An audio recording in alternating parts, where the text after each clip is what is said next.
watch the nation circle the drain, and half the congregation just cheered his name.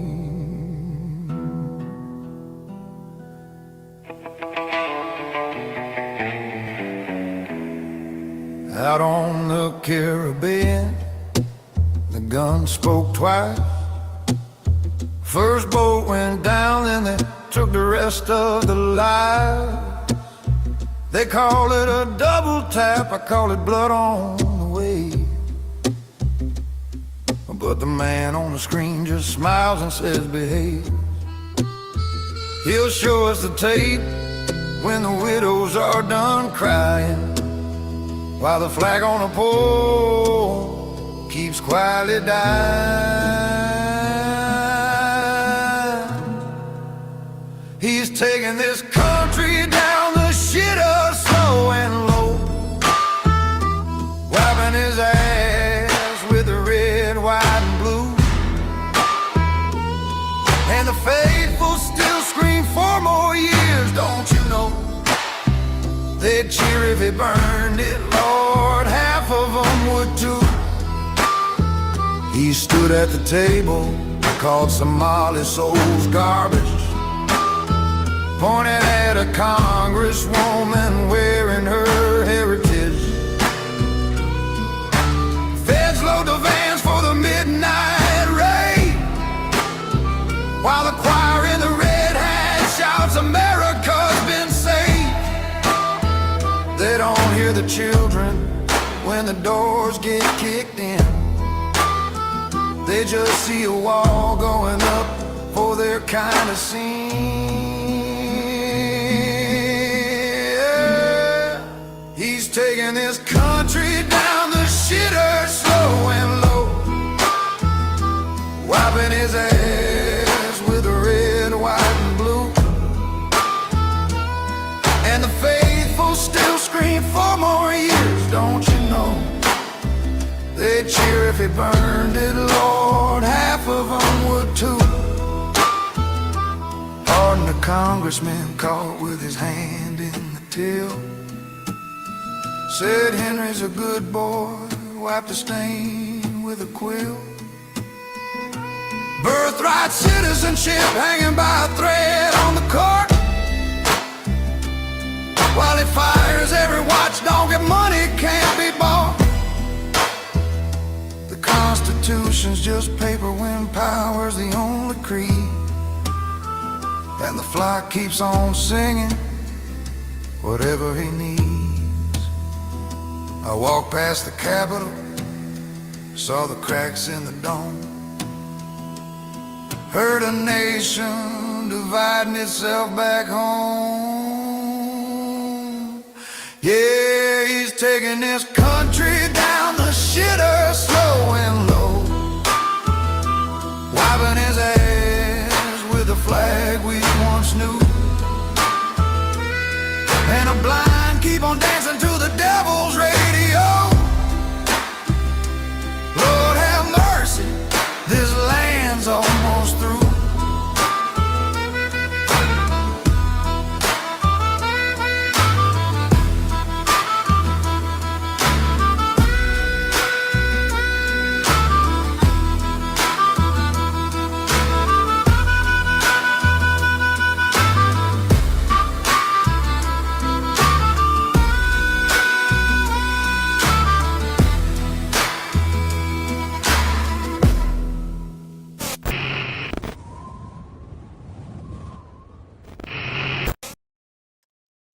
What up, everyone? How y'all doing? I'm trying camera tonight. We'll see how it goes. Don't mind the mess behind me. I'm in the process still of trying to figure out what the fuck to do with this room ever since I moved in here. I'm coming in a little low. I'm just going to double check this here. Did I sound good? Do I sound okay? Does it sound bad? Default. Okay, I had to unplug and replug shit. So we'll see. Just fucking goddamn it. I'm winterproofing my room. You guys can't tell this. I've got Fernie pads up. I got bay windows right here. Helps keep things a little bit on the chill side, I guess.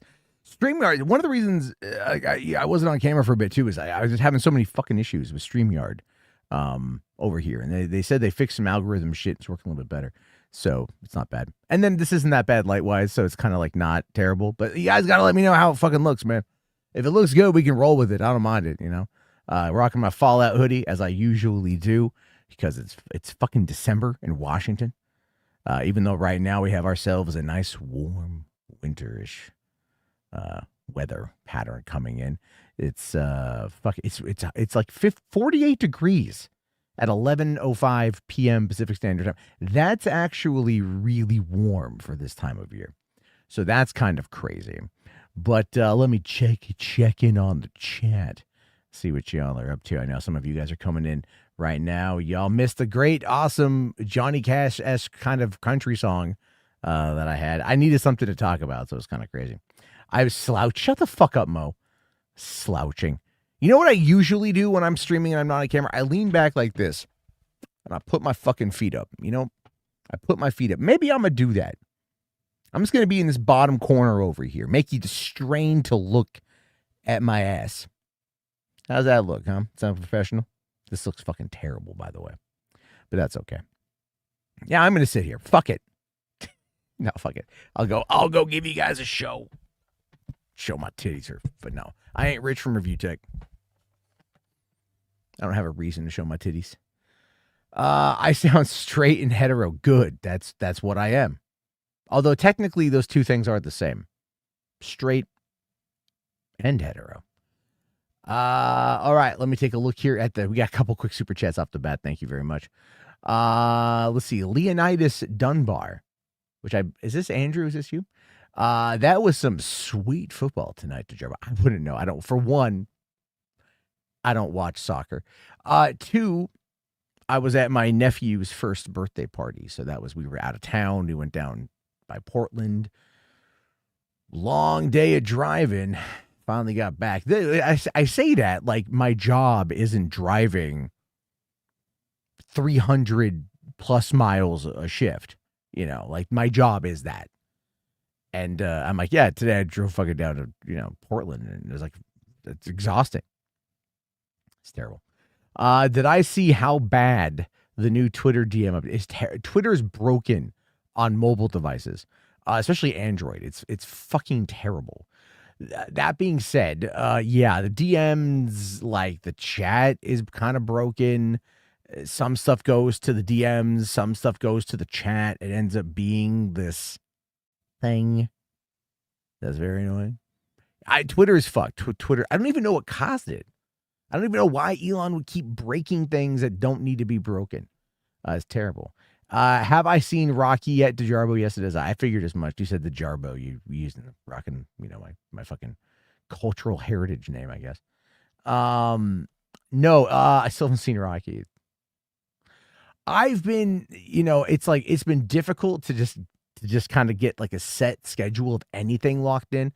So like this last month, like November, because of the government shutdowns, because it impacted travel, I was like not working much or not working many hours. In fact, like it's now getting better, but yeah, like it's kind of bad. Like it's just when you're adulting, I'll put it to you guys like this. Let's just say, if I were to show you my bank statement right now while I'm waiting for my paycheck, you would be like, what the fuck? That's how bad it is. But, it'll be fine tomorrow. It's like that whole thing, end of the month sort of shit. And as I haven't seen Rocky, I haven't really watched, I've been watching Stranger Things. I'm going to try to finish the last episode tonight. Maybe I'll wait on that one. Maybe I'll wait.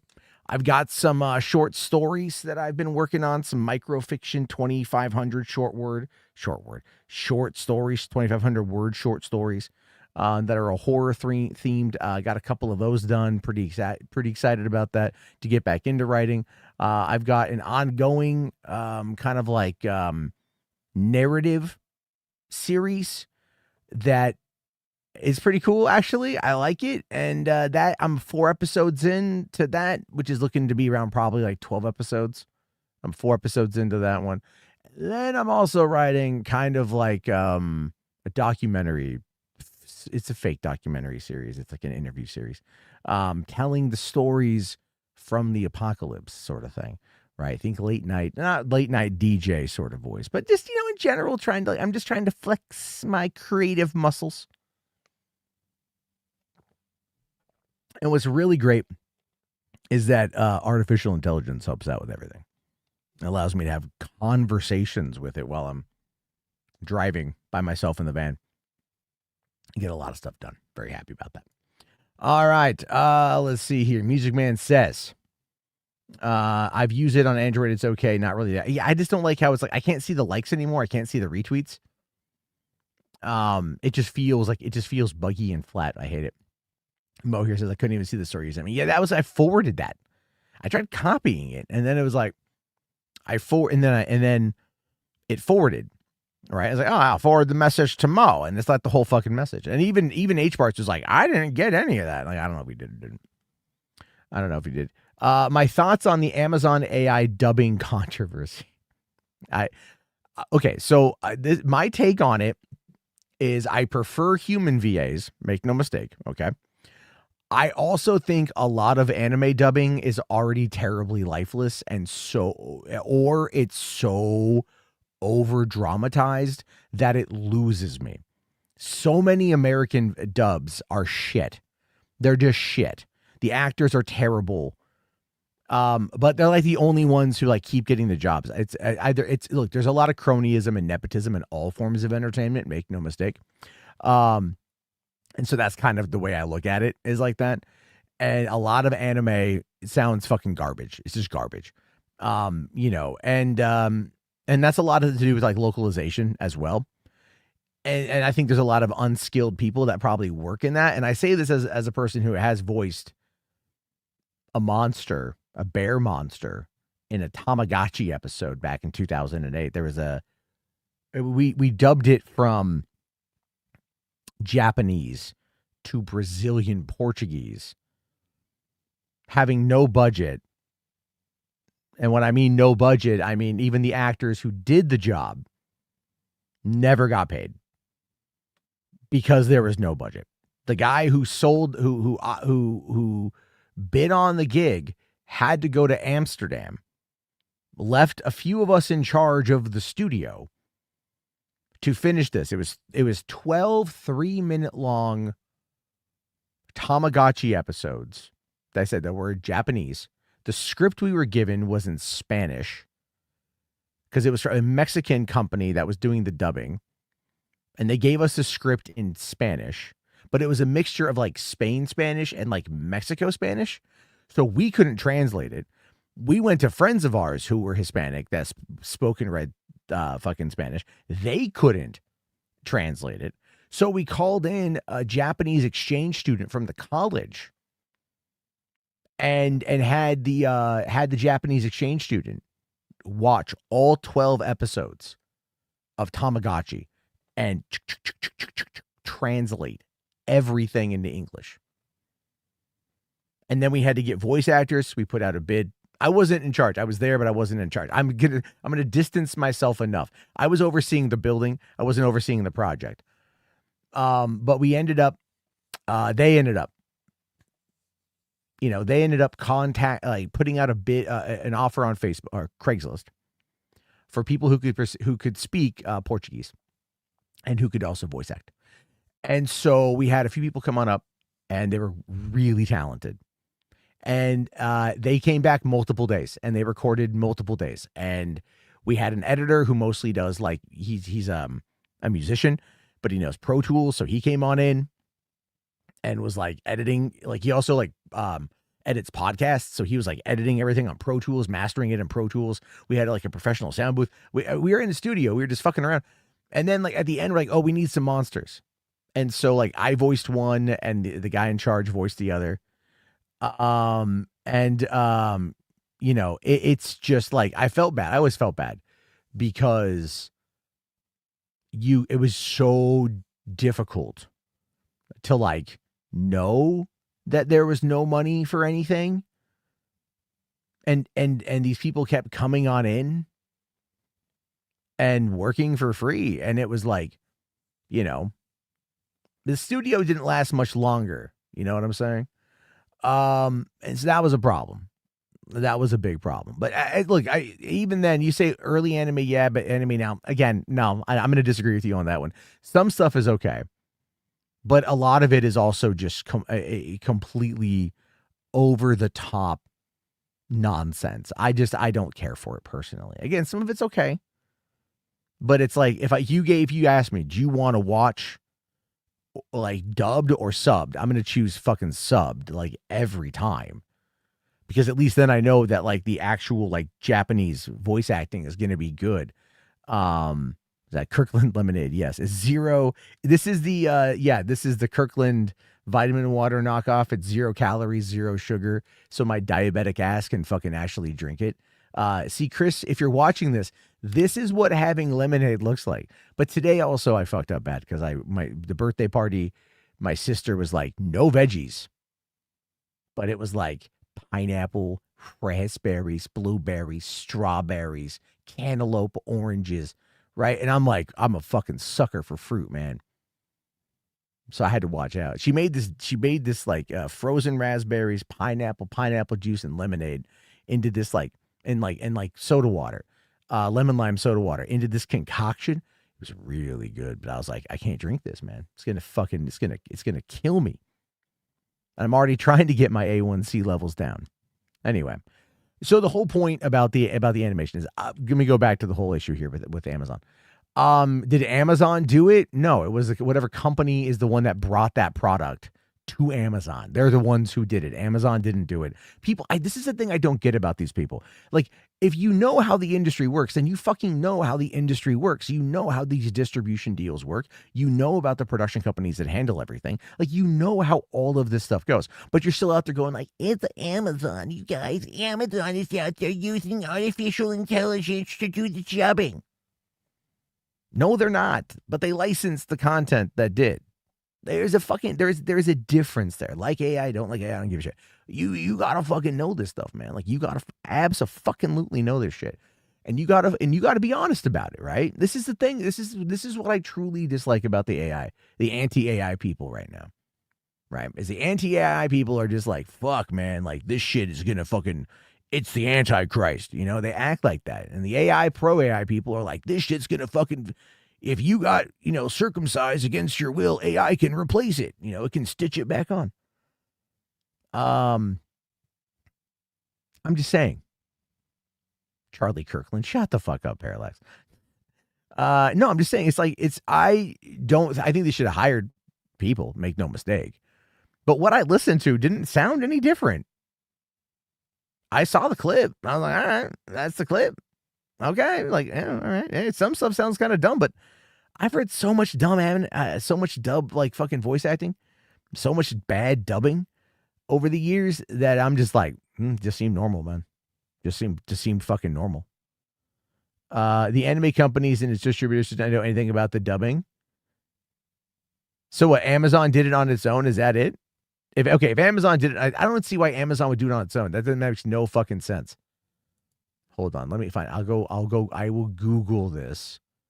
All right, or I will Gemini this. Okay, what is going on with the Amazon AI voice actor dubbing controversy? All right, let's see what it says. All right, we'll see what it says. Okay, I'll be on. We'll see. Okay.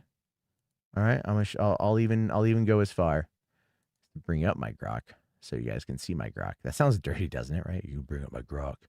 Check out my grok. Who wants to see my grok? Okay. All right, so this is what Gemini has to say. Okay, in late November 2025, Amazon Prime Video quietly rolled out an experimental AI beta feature for English and Latin American Spanish dubs on several popular. Okay, so I was wrong. I didn't know that it was an AI beta feature. This included Banana Fish, No Game, No Life Zero, Vinland Saga, Pet Journal, Mysterious Creatures.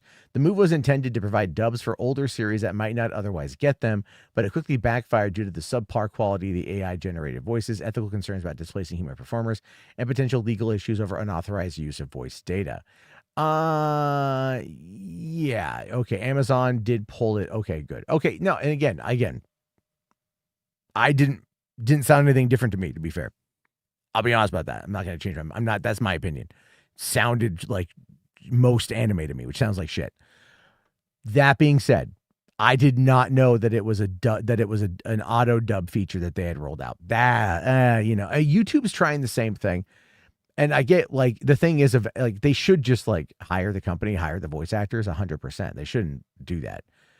So to me, it's kind of dumb that they did, but that's kind of funny that they're rolling it out to older shows, right? But I some of the takes I saw was just like fucking,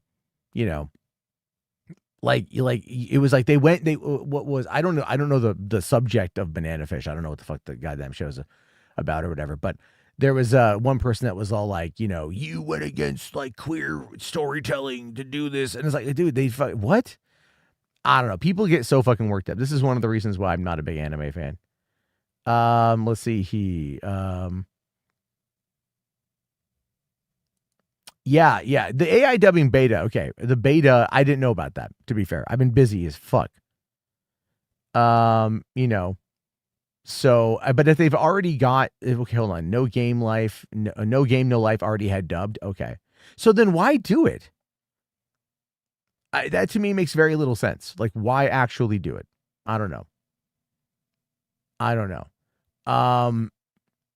But hey, look, this is one of those scenarios where we're getting the first, what is it? This is the first iteration of it. It's only going to get better. This is the worst it's ever going to sound. And I don't mind. Look, man, I don't mind if you want to have like an AI fucking voice reader for articles. I think a lot of articles should have that. If you want me to stay on your site and like read the article, but I'm busy and you can give it to me in an auditory format, which is how I process information, then that would be great. Otherwise, I'll look for a summary, because a summary can be told to me in a paragraph or two that I can get someone to read to me. It's just how I process data.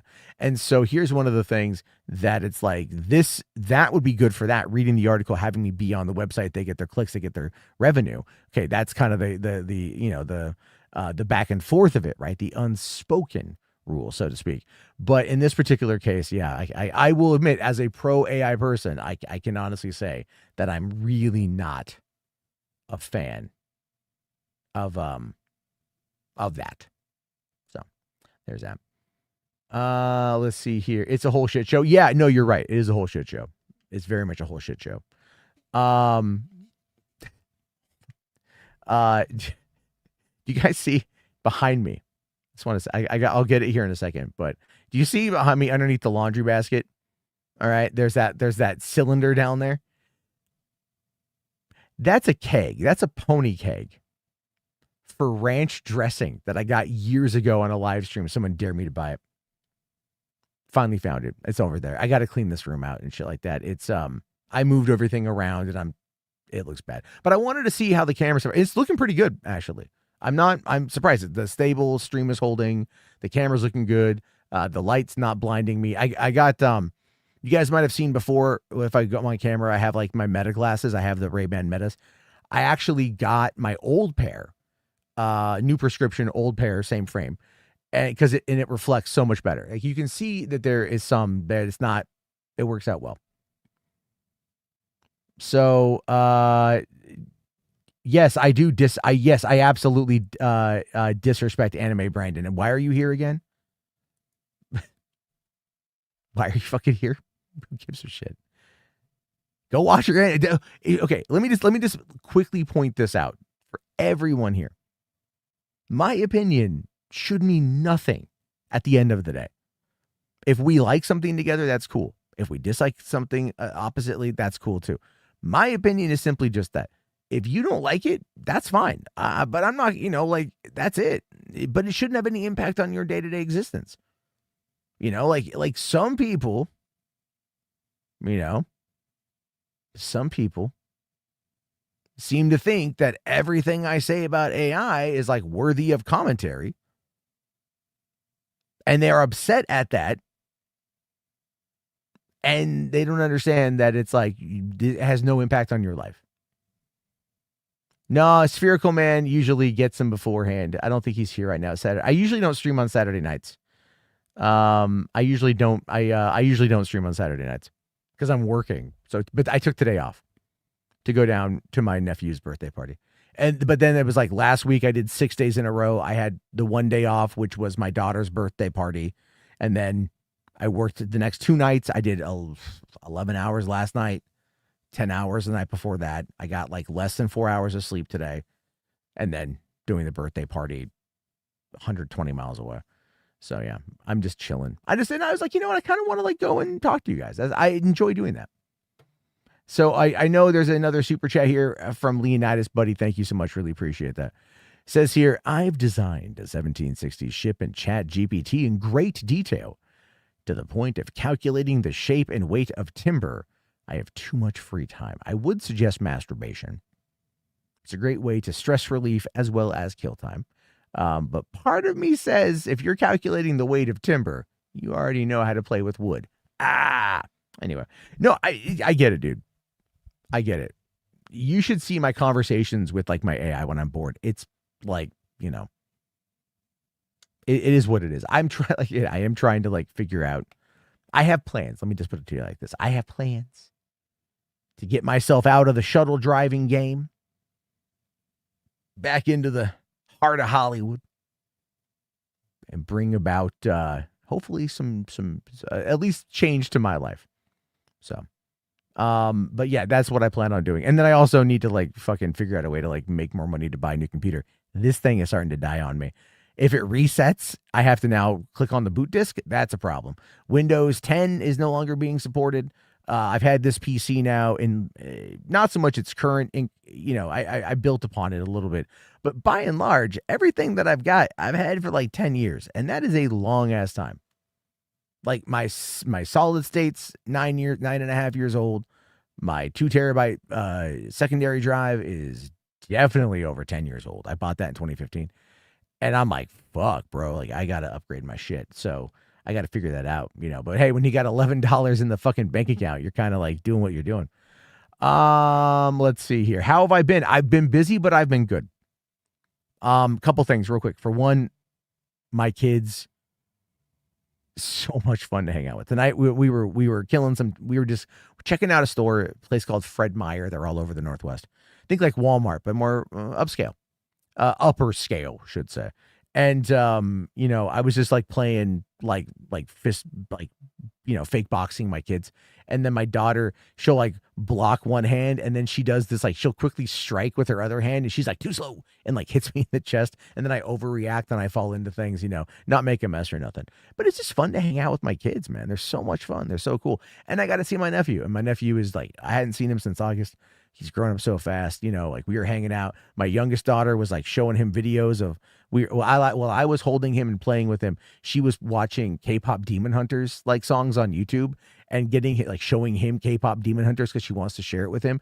And then on the drive home, it was like about a 2-hour drive home, we were just like listening to like 90s music, and like I was showing my kids like songs I listened to when I was a teenager, and that was pretty cool. But then also like we're playing like a whole mixture of shit, you know, like a whole mixture of songs. Like it was like a lot of classic stuff from like the 90s that I really like. And then my daughter's like, you know, my daughter's favorite song, my 6-year-old's favorite song is Sexy and I Know It from LMFAO. So like I put on the Numa Numa song, right, from the original guys, you know, the Latvian guys. And she's like, oh, Dad, I hate this song. And I'm like, all right, but I'm going to play your favorite song after I hear one of my favorite songs. She's like, oh, okay, fine. And then I put on Sexy and I Know It, and she was all very happy. Did Kiss from a Rose come on? No, but Sixpence None the Richer, Kiss Me did, right? And I was just thinking about that because Letters, I think Letters to Cleo or Letters from Cleo, the band that ended up being the band in Josie and the Pussycats, one of their songs came on, and I started thinking about Rachel Lee Cook. And I'm like, oh man, I'd really like to hear Kiss Me by Sixpence None the Richer. And that was on. It was just shuffling through on my YouTube music. And then, you know, I'm like, my daughter loves Cascada, so we listened to a bunch of Cascada. We listened to, like, I showed her Cher Believe, and she loved Cher Believe. Like, you know, my girlfriend's like, play Gangster's Paradise. So we're like rocking out to Gangster's Paradise. It was just, you know, it's one of those things where it is a lot of fun it is very much a lot of fun to just kind of sit there with your family or friends or whomever and just like just blast out like fucking old ass music that you've listened to the songs hundreds of times and you just really really really love it. But no Seal came on. You know what? I'm gonna hold that for next time. Thank you for reminding me. I'll play Kiss from a Rose. I'll play Crazy. Love it. Yeah, I don't know if I should necessarily play Limp Biscuit for a 6-year-old. My 8-year-old passed out, so like she didn't hear anything. But I will. It did autoplay Starships from Nicki Minaj, and it was the explicit version, and I didn't catch it fast enough. And my daughter loves that song, but she only knows like the clean version, so she was a little confused at some of the lines that Nicki Minaj was saying. Anyway, anyway, it was fun. You know what I mean? It's those moments it was those moments that are just fun to have with your family, and friends. And it's just, I've been thinking about it quite a bit recently, and people are fucking angry, right? Like really fucking angry. And it's hard not to be, I'll be honest with you. There's a lot, it's like everything's more expensive. People are just kind of at each other's throats, One of the things I'll fully admit that I'm thankful for is my job. And one of the reasons why I'm thankful for my job is because it allows me to work in service of other people. Okay. Now, we're not talking like crazy shit. Little things I can do to make their day better. I had a lady the other night come into the airport. She was waiting for a driver, but that driver wasn't going to be there for like an hour. And she just had brain surgery. And she was like, 2 cops brought her over to us. She didn't know where she was. She, had a reservation. Her husband couldn't come get her. So that's why she was riding with us, and she was sitting there and like, she was just confused, and so I did everything I could. I sat her down. We have heat lamps. I put her underneath the heat lamp. I went over to my van. I got her water. I gave her water, and I she just sat down and was just playing her crosswords, and she was just chilling. And I didn't know she had surgery.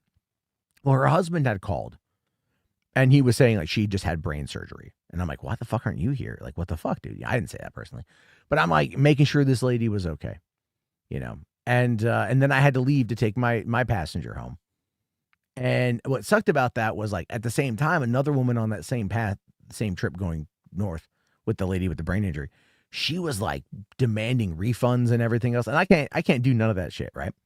So it's like, I'm like, I can direct you to the right place, but it's like, I'm like, but at the same time, I want to help you have a good experience, right? I like customer service. Because I could be a dick online. We all could be dicks, right? Part of it's all part of the show. It just kind of comes through. But it's like, I don't want to be like that. I like, I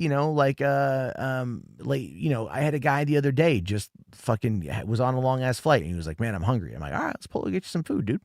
It was just him. I had nothing else to do. I was like, all right, man, I'll roll you over to the fucking store and shit. We roll on. He runs on in, gets his food, comes back over. I had people last summer coming on a cruise. They got their late flight was delayed and shit. And, and they just kind of like were pissed because they're trying to get to their kids that dinner and everything else. And so I just said, all right, screw it. Let's drop your luggage off at the hotel and I'll give you a lift over to your restaurant just to be nice, just to fucking put a little goddamn positivity back in the fucking world. You kind of have to these days. And it's tough. It's really tough when it comes to movies. Because I feel like everyone is fucking furious all the time over everything, right? People are just fucking look, man, like this Netflix fucking Warner Brothers thing is wild as shit. I saw this here from Cameron Condon. Says, I know you're probably sick of hearing about Hollywood mergers. Everyone is at this point, but do you see some benefit to having Netflix and HBO content all in one subscription? Yeah. Look, I'm in a different position than like a lot of people. Okay. The way I look at it is Warner Brothers Discovery was always going to break apart and it was always going to sell. That was why David Zaslav got it from AT&T. He got it in order to rebuild it to something that could be sustainable enough to warrant a sale.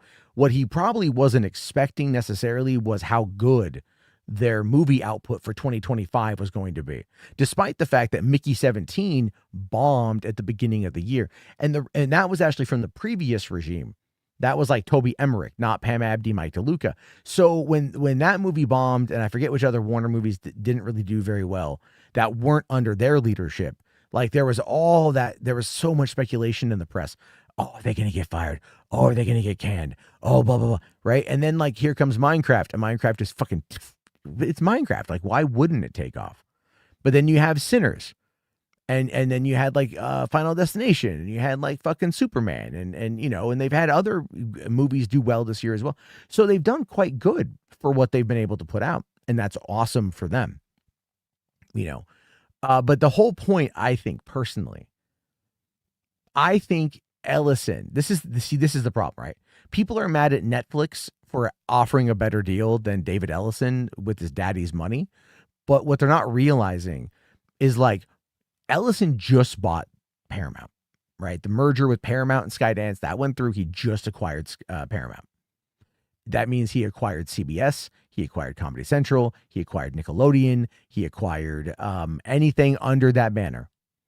He installed a crazy-ass conspiracy theorist, Bari Weiss, to oversee CBS News, to do so in order to most likely have more favorable Trump coverage. All right? They canceled the last Ronin movie. Okay, you fucks. All right? But that's all just super surface-level shit. My argument here, my point, is that he went immediately from that and set his sights on fucking Warner Brothers Discovery. Just... I want it. Daddy, buy me this toy. And you're almost going like, does anyone else here have whiplash? Does fucking anybody else have whiplash right now? Because you are trying, you just watch them drop a mint on buying one studio. Now they want to buy another studio. So they started making unsolicited offers, probably hoping to force the shareholders to make a vote on it. Or there were even talks before Comcast and Netflix entered into the conversation, from what I remember, about there potentially being a forcible takeover of Warner Brothers. That they were going to use Oracle and Larry Ellison's money to force Warner Brothers to sell to them. And they got Donald Trump's permission. They got his blessing. Right. And then here comes Netflix. Here comes Comcast. And you know, Comcast put out a bid, not as good. Netflix comes on in, drops a bid. They like it. They go with it. David Ellison puts out this statement about how it's unfucking fair. Nah, it's unfair that you guys are working with Netflix. But my daddy's gonna buy you. That should tell you every motherfucking thing you need to know about this particular deal. Is that in this particular fucking deal, all right, Ellison wants it. Why? You just got one studio. You got a network. You got multiple cable channels. All right, they just fucking killed MTV for being the music part, right? I mean, it's like, or maybe the whole channel's gone now. It doesn't even matter anymore. It's fucking terrible. But that's what I'm talking about, is that why? Why do you want it so badly? And if no one can answer that question, because it's not about creating the content, there's something else that's happening here. Because they've got the money, and through Skydance, in order to be able to fund the movies that they want to fund, and then, you know, they have a good deal with fucking Paramount to be able to work as a distributor. Now they have a distributor. They've got Paramount Plus, they've got Comedy Central, they've got access to South Park, they got all these fucking things. So what the fuck do they want Warner Brothers for? Rick and Morty? Like, fuck, man. No one knows. So here comes Netflix, offers a better deal. Now they're like, oh, regulatory commissions, fucking monopolies. If Warner's gets bought by Netflix, Disney and Fox are still, you know, Disney and Searchlight. Can't call it Fox no more. That happened. Sony's still there. Sony's still putting out movies. Paramount still putting out movies. Lionsgate still putting out movies. Fucking Universal still putting out movies.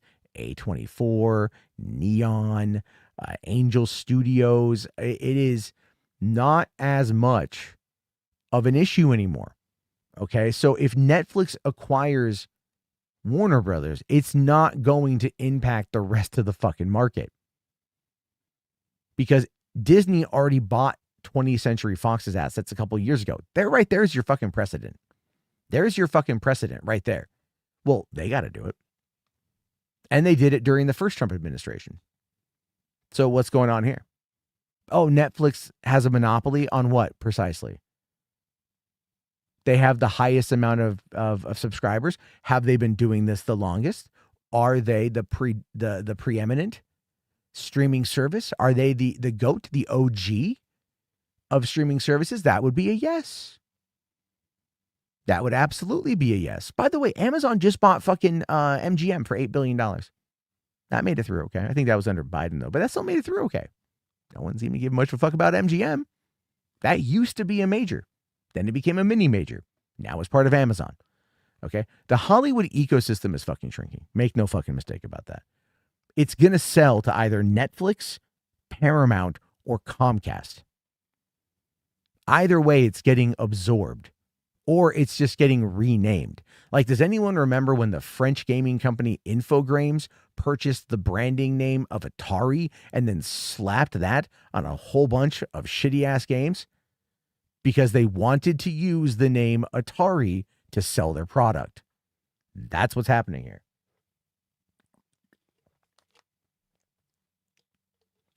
Sorry. Yeah, that's what's happening here.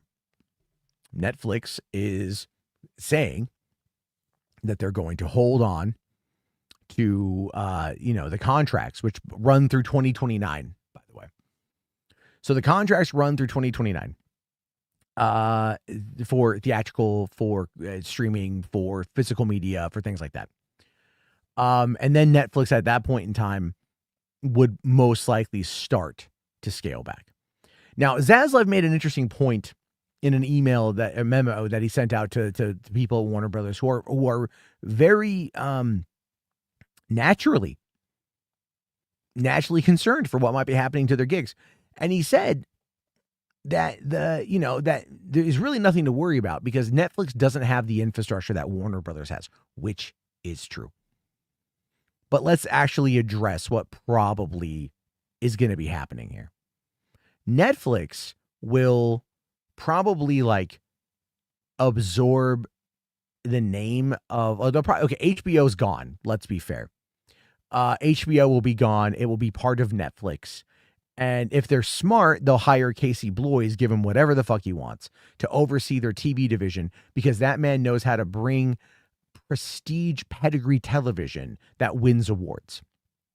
Okay, Casey Bloys is probably the GOAT of TV executives working in Hollywood right now. So getting him on over there is good. What about Dan Lin, who recently took over as the head of the film division of Netflix? And that's the guy who has issues with Zack Snyder. Would they bring over Pam Abdi and Mike DeLuca, considering the chain of success that they had for 2025 more or less? There's some speculation that he would, some speculation that they wouldn't. I don't know.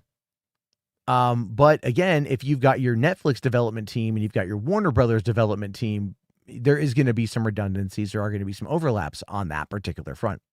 So I think in many ways, what they're going to have to do here is consolidate as much as possible. Like, it'll take a couple of years, but HBO Max is going to die. Also, HBO Max is going to be divesting from everything Discovery Channel related, right? Because there's that separation. I think Paramount put the bid for the whole company, whereas Netflix is putting in for just the television and theatrical side of things. Okay, like that's a big factor. And you're going to see like a lot of that stuff here. This is for 5. Thank you, buddy. Says Warner Brothers also owns DC Comics and a shitload of video games like Mortal Kombat. What is Netflix going to do with these? Well, I mean, Mortal Kombat will probably end up becoming more of a cheaper made series that will then be on Netflix, right? They'll look at how much money stuff makes theatrically. And the theatrical window is going to absolutely be shortened. But it's already been shortened. That's why I find the argument to be so interesting. It's already been shortened. It's not getting longer for the most part. I mean, some movies, yeah, like some movies they'll hold, and that's good. They should hold them. Not everything needs a 40-day theatrical window. Do 100 days, see what happens. But DC is a big thing because that can rival Disney. James Gunn and Peter Safran have done a good job. I would assume they would keep their job. Do I think that the Snyderverse is going to be restored? No, I don't. A couple reasons why.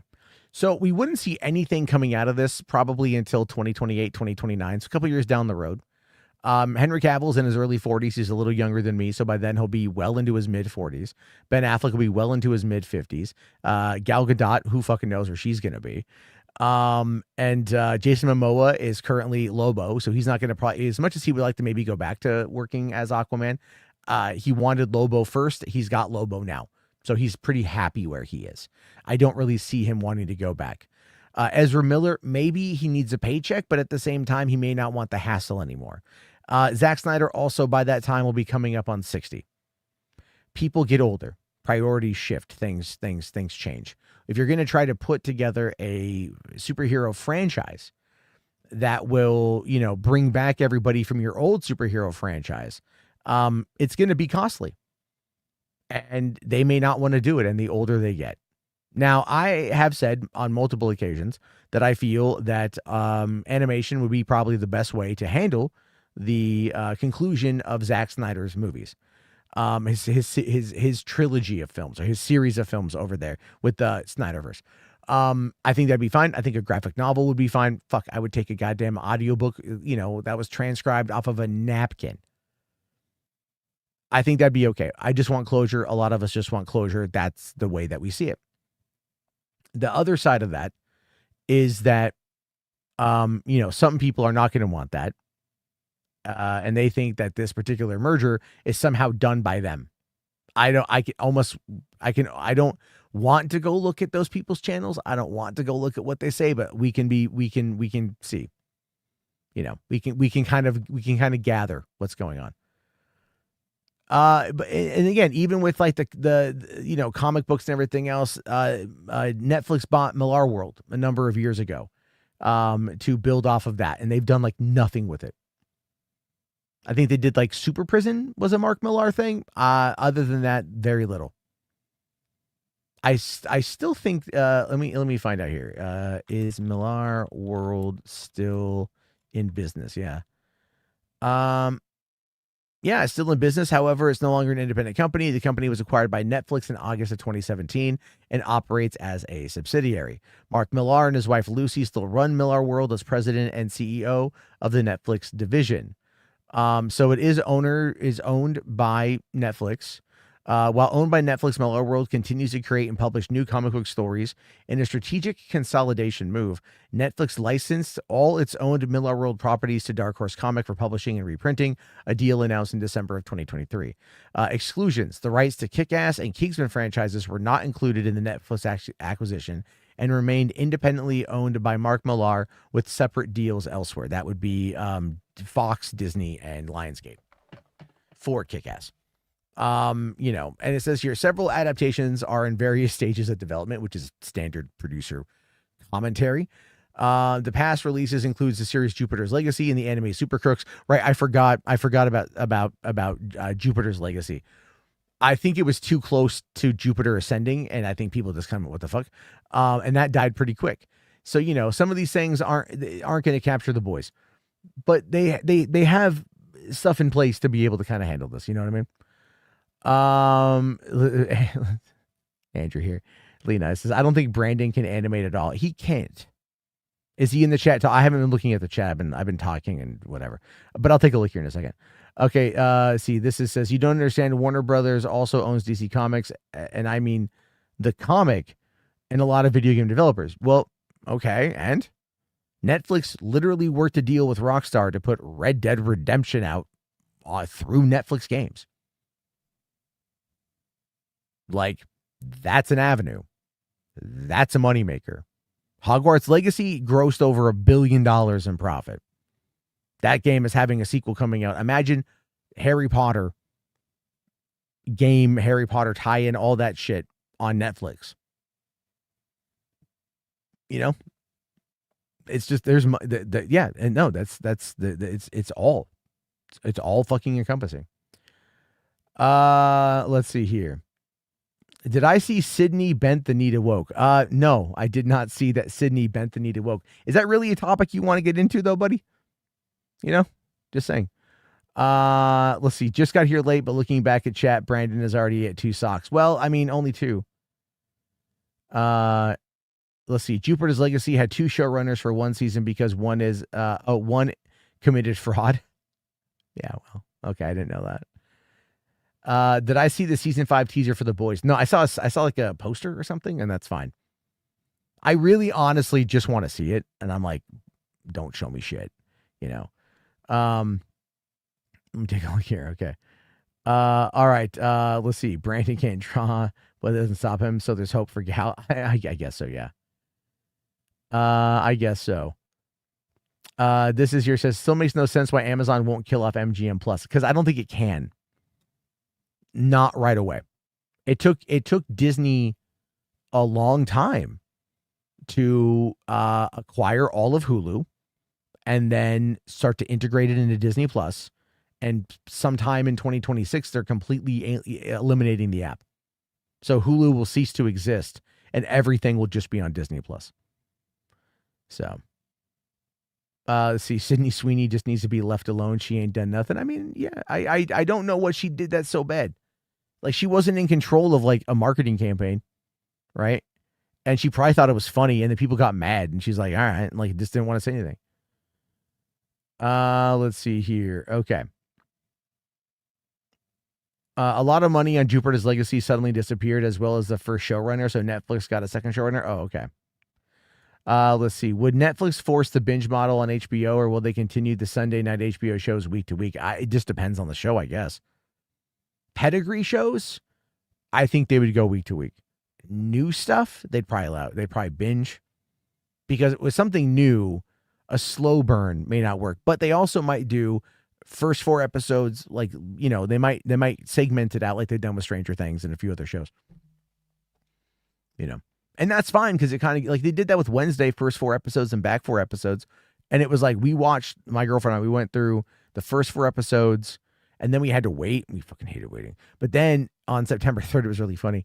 The kids went back to school on that day, or September 4th, whatever day it was. Either way, it was their first day of school. They were gone for 6 fucking hours. And so when they went to school, we finished watching all of Wednesday season 4. It was great. Season 2, sorry. And it's good. Really loved those last 4 episodes. The binge shit, here's the thing. Binge shit needs to stop. You can't stop it. I go back and forth on it, to be honest with you. I think Amazon does probably, like, I would say, like, the best concept for that one, which is you drop the first 3 episodes and then you go week to week. But even Fallout is going week to week. So hold on. Spirit Commander says, I had a pretty eventful movie week. He saw Wicked 2, Sisu 2, Wake Up Dead Man, and FNAF 2. How are those? I hear Wicked 2, very good. Sisu 2, I haven't seen Sisu 1, so I'm going to wait for that to come out, and then I'm going to watch them both. I want to see Wake Up Dead Man, but I'm going to go see it on Netflix when it drops here, I think, next week. FNAF 2, I'll watch it. I'm not going to rush out to go see it. Have I watched Welcome to Derry? No, I just haven't had time. It's like, it took me forever it took me like days to even get in to sit down and watch Stranger Things. And I was like, going to watch the 4th episode, and I turned it on, and I'm like, it was already like 4:30 in the morning. And I was up late, and I turned it on, and like all of a sudden it's like, I look at it, it's like 1 hour, 24 minutes. Like, fuck, man. Like, fucking shit. So no, I think the season ends. Is it this week or next week? I can try to get to it. I do want to see it. Binge is bad for everyone with spoilers. Week to week is best for all. Here's the problem with that. Studies have kind of shown that most people don't actually care about spoilers. I do. A lot of us do. But by and large, most people will spoil it for themselves. I think people spoil things for themselves because they want to know what to expect. I think they want to know what to expect. Ultimately, the argument from some people is that spoilers never harm anything. I'd rather be surprised, and I don't want to ruin it or have it be ruined. But I do think if I had to pick one, binging or week to week, week to week would be better. So, hold on. Sydney Sweeney may not have as much of a career. Speaking to someone I can care less about. Her last 3 films all flopped. Yes, but that depends on how well they've done on home video. Movies flopping theatrically at this point doesn't mean anything anymore. It doesn't mean anything anymore because so many movies make so much of their back end cash on home video. They find their audience on home video, streaming, cable, whatever, man. Like, it doesn't matter as much anymore. Like, there's such a weird, like, rigidity to the whole concept of, like, movies flopping. It's like, oh, it was a colossal failure at the box office. Yeah, but you can never predict if something's going to do well or do bad. Like, even Cameron is like, I don't think Avatar is going to, like, do shitty at all. I think it's do really good. Is it going to clear the benchmarks that the other 2 movies did? Probably not. But then it might, because it might have such strong word of mouth when it comes out that people are like, I got to go see this fucking movie. I got to go see it again and again and again and again and again to get that fucking visceral experience because it's an event. Regardless of the last one coming out 3 years ago, it's still a goddamn event. And so I think in many ways, that's kind of the thing we have to remember about this stuff is that, people might go, okay, Sydney Sweeney, that immaculate movie. All right. That fucking was it Anyone But You did well. So her avenue is going to be like steamy romantic comedies, probably with Glenn Powell. They should make Ryan Tom Hanks that shit. You know what I'm saying? Do another movie with the 2 of them in a different setting, trying to get together and see what happens. Have her pursue him rather than him pursuing her, sort of thing. Bring back Will Gluck, who directed it, because he did enough raunchiness to where it was really funny, and a lot of it was very situational and very funny, and it worked out quite well. But her also, but she's also trying to, like, test her hands at, like, doing dramatic acting, and so she could try to then make a name for herself there, getting the accolades, getting the awards considerations. If she can do that, it doesn't matter if the movie flopped or not. Inside of the circle, she's like, she's A-list inside of the circle because there are no true movie stars anymore. Tom Cruise is the last one. And even Mission Impossible 8 had a little bit of trouble limping over that finish line. You know what I mean? So, let's see. Hold on. You got to go. You're going to go watch Female Trouble at New Beverly. Midnight showing to prove that motherfucker at Netflix. Well, hey, man, I love the New Bev. Are you at the New Bev right now and you're watching this from the New Bev? Based. Have fun, man. Have fun. The New Bev is awesome. I love that goddamn theater. Let's see. Don't have Sweeney and Powell do a romantic comedy spy film like Tom Cruise and What's Your Face Night and Day. Don't do that with Tom Cruise and Cameron Diaz. I see. I like that movie. But yeah, don't do it. Don't do an action comedy romance thing.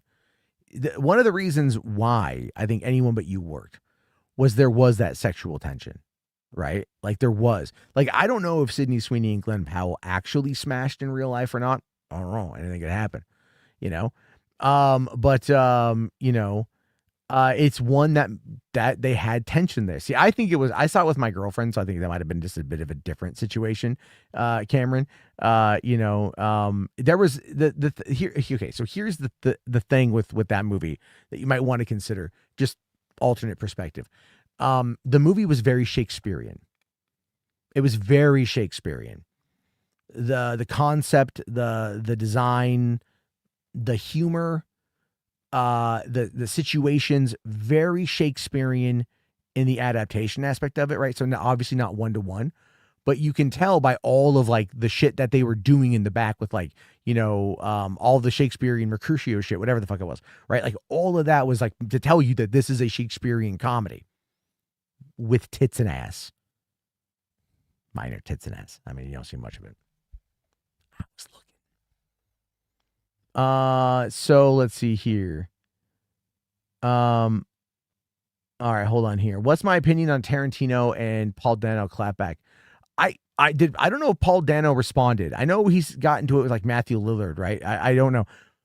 Okay, I don't know if I mentioned this the other night. I might have mentioned this when I streamed the other day, but I'll just chime in. Paul Dano is weak. Paul Dano is not a strong man you go see movies with, right? He's not that guy. You know what I mean? He's not the guy that you would be like, that motherfucker's gonna save the day and fuck the chick. You don't think that when you look at Paul Dano. And I don't know why the auto exposure is going crazy right now. But you don't look at that when you think of Paul Dano. You think of like There Will Be Blood. You think of Prisoners. You think of like The Riddler. You think of weird, creepy, wiry dudes.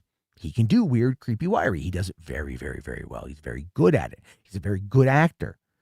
Okay. But that's the thing, is like in those strong A-lister movie types that fucking Tarantino grew up watching, Paul Dano isn't that. You know what I mean? And so that's the comment. He's being a dick about it. And Paul Dano's a fine actor. But that's what it is. You know.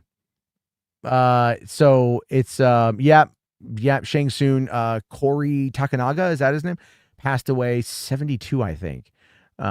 Tragic. Because I remember him in an episode of Stargate SG-1, where like he plays like, I think like a warlord or some kind of bad guy in another planet that they go to. And at the end of the episode, they like give him a gun and he's just like, oh, bah, bah, shooting it randomly. And they're like, let's get out of here before, he runs out of bullets.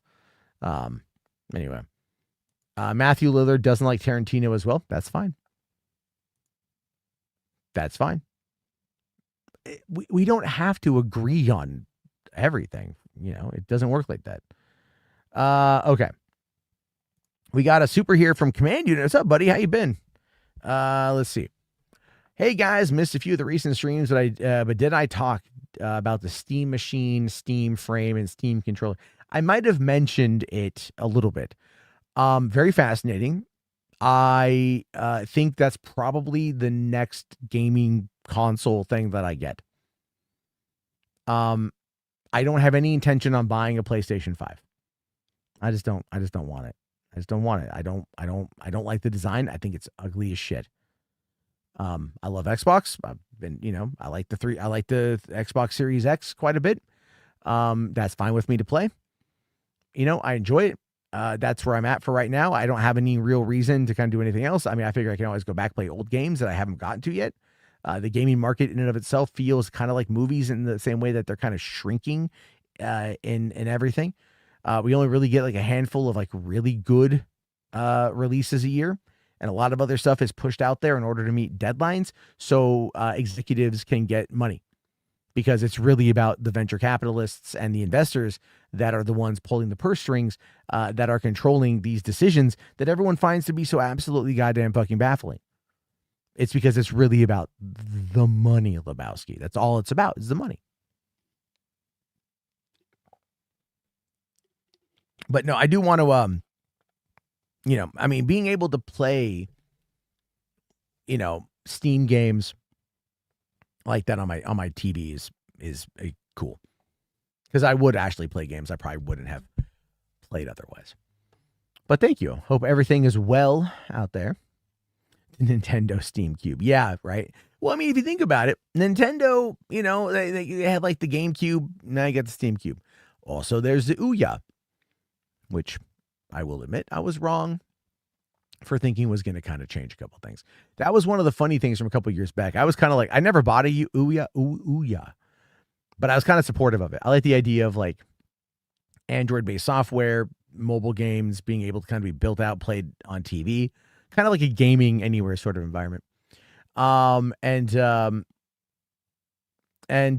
that, right? Hold on. Casper says all the doom and gloom on the Netflix deal with Warner Brothers. I actually haven't been, I don't think I was doom and gloom about it. I'm just saying it's the idea there that they're just going to uphold the contracts for like a couple years and then they'll reevaluate. And it's really, again, businesses have no other obligation, none, to anyone other than their shareholders. That's it. That's it. So they're going to do what's best for the shareholders. And the shareholders are like, hey, we got all this IP content. This is great, but we need to get our subscriber numbers up, man. And fucking theaters, it just costs way too much goddamn money, way too much money in fucking marketing, even though that's mostly a tax write-off, right? Or in some cases, all a tax write-off. All that stuff can fucking happen. But at the same time, it's like still the amount of money spent to get a movie out there, the amount of money that is needed to be profitable, and then the amount of time the movies spend in theaters themselves are an issue. Now, I know people are like, you know, fucking like people think for some reason that I'm dour on theaters or something. I'm not. I fucking love them. I love going. I've made that abundantly fucking clear. You know what I'm saying? I've made that abundantly clear that I love movies. I love going to the theaters. But it's also like, you know, again, I think there's a little bit of a different take on it from when you're younger and in your 20s with a little responsibility to when you're in your 40s and you've got a lot more responsibility and limited fucking time. And there's all that, right? You know, and so I feel like things are shifting in a way that I don't like, but it's not up to the studios to change that. It's up to the theaters to make those abundant changes that aren't just going to be like, hey, let's add fucking more expensive novelty fucking seats like D-Box. My local Cinemark just did that. And I'm like, God, that's disgusting. That's fucking disgusting. But my local Regal, I just don't like going there, you know? So it's just like, it's crazy. This is here says, I can care less about Netflix and Warner Brothers. Warner's is in the trash. Yeah. But if Comcast had bought them, would you be like, potential Exo Squad reboot at Adult Swim? Now it's all under the same company. Just saying. Not you, other YouTubers. Oh, okay. Yeah, dude, come on. People just want to be mad, man. People just want to be mad. They just want to sniff their own farts. I think that's a lot of what it is. All right, Dave, thanks for my bye, buddy. Have yourself a good one.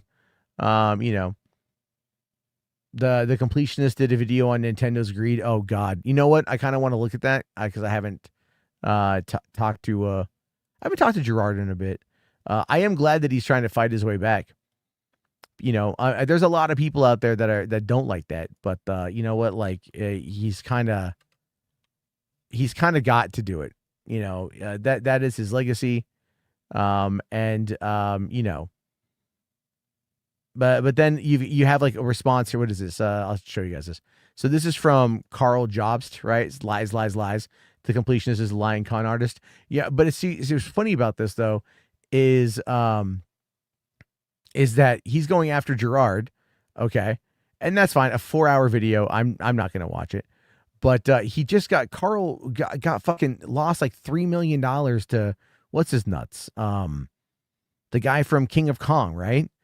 And it's like, dude, do you really think that like you going out there and doing all that shit, like calling it out, like or going after him is like gonna look good on you when you just lost everything? You know, what is this one here? Why Gerard needs to come back? I mean, you know, some ordinary gamers, completionists should sue me. They would like that. They would like the content. And here's the thing too with like with the Muda. Muda's already been in a bunch of other fucking shit situations, you know, like recently. And so going after the completionist is obviously it's like a low hanging fruit. You know, so hold on. All right, let's take a look here at this for a bit. Kind of curious. The gaming landscape in 2025 is kind of insane. Live service games are the new standard, layoffs and buyouts happen constantly, and price hikes seem to only be getting worse. All of this dovetails the broader economic nightmare that many of us are staring straight down the barrel of. Amidst these rocky circumstances, Nintendo stands as one of the few companies that still prioritizes interesting, one-of-a-kind, single-player focused games made by inspired and well-paid people. Their employee retention is still excellent. There just aren't many other companies out there that can afford to take so many risks given the shareholder-driven times that we're in, if we're being honest.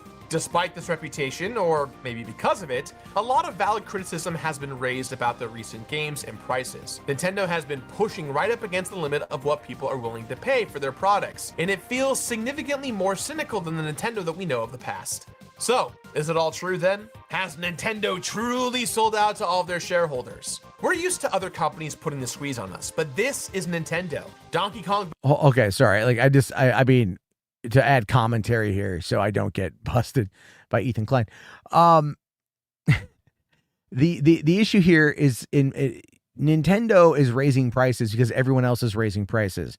I've noticed that some of the games, like, I don't think are selling as well at that price, and I think that might be an issue. But Nintendo is so good at reselling you what you've already bought multiple fucking times. They already know that their audience are, and I love Nintendo, but this is me being legit here. Their audience, quite frankly, I'm going to go full screen for this because you guys, I'm going to be serious about this. Nintendo's fan base, quite frankly, are the biggest marks a fucking con artist could ever hope for. They are dedicated. They are loyal. They are fucking willing to rebuy everything you ever want to resell them at a higher rate than before. And they do it literally with a smile on their face. Nintendo can shovel horse manure just down their fucking throat. Just force it all the way down their throat. They got a big fucking shit smeared all over their face. And they'll be like, please, sir, may I have another Kirby's Adventures? Can you please resell me something I bought 8 years ago for every fucking platform? So, wait, hold on, Dadpool, what's going on? Been fun, guys. Can't take much more. Physically can't take it. Crossing over best path for. What are you talking about? Like, are you okay? I mean, no, it's just like, that sounds like it's like a medical issue. That, or I'm a piece of shit. I'm not too sure. I would really hope it's because I suck, and not that, and that you're okay. I would hope you're okay. And if you just don't like my content, join the fucking club. But I wish you the best either way, man. Holy shit. I hope you're good. This comment just, it kind of frightens me. You know what I mean? Can't take much more. Physically can't take it. Crossing over best path forward. That sounds like finite. You know? So, I hope you're okay. I really do. That's dour. Hold on. Did he say anything else that I missed? I'm going to kind of scroll through the chat a little bit because Dadpool has been around for a while. Let's see. I'm just looking here real quick. I just want to make sure I didn't miss anything. You know, I get on rants and sometimes I forget to look at the fucking chat. So I just want to make sure that I didn't miss anything here. Okay.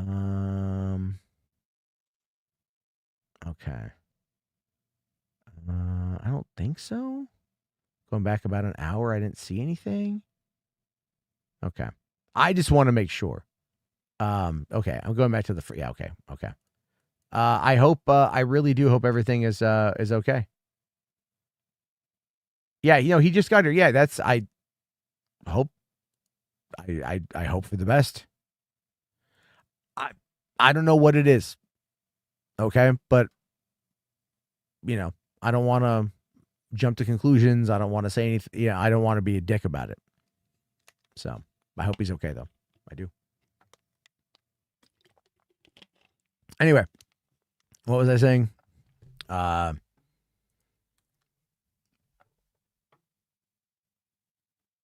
Nintendo likes to resell you your stuff and people buy it. You've been yelling for months. I haven't seen anything. What are you talking about? Like, I don't know. I don't know, man. I call 911 if it's an issue. Or DM me on Instagram or Twitter or whatever, like your information, and I'll call 911. I don't know who you are. I don't know where you're at. I don't know anything about you. I hope that you're fine. But if you are feeling like this is a very important turning point in your life, contact the authorities. Please get get some help. That's all I can say, man.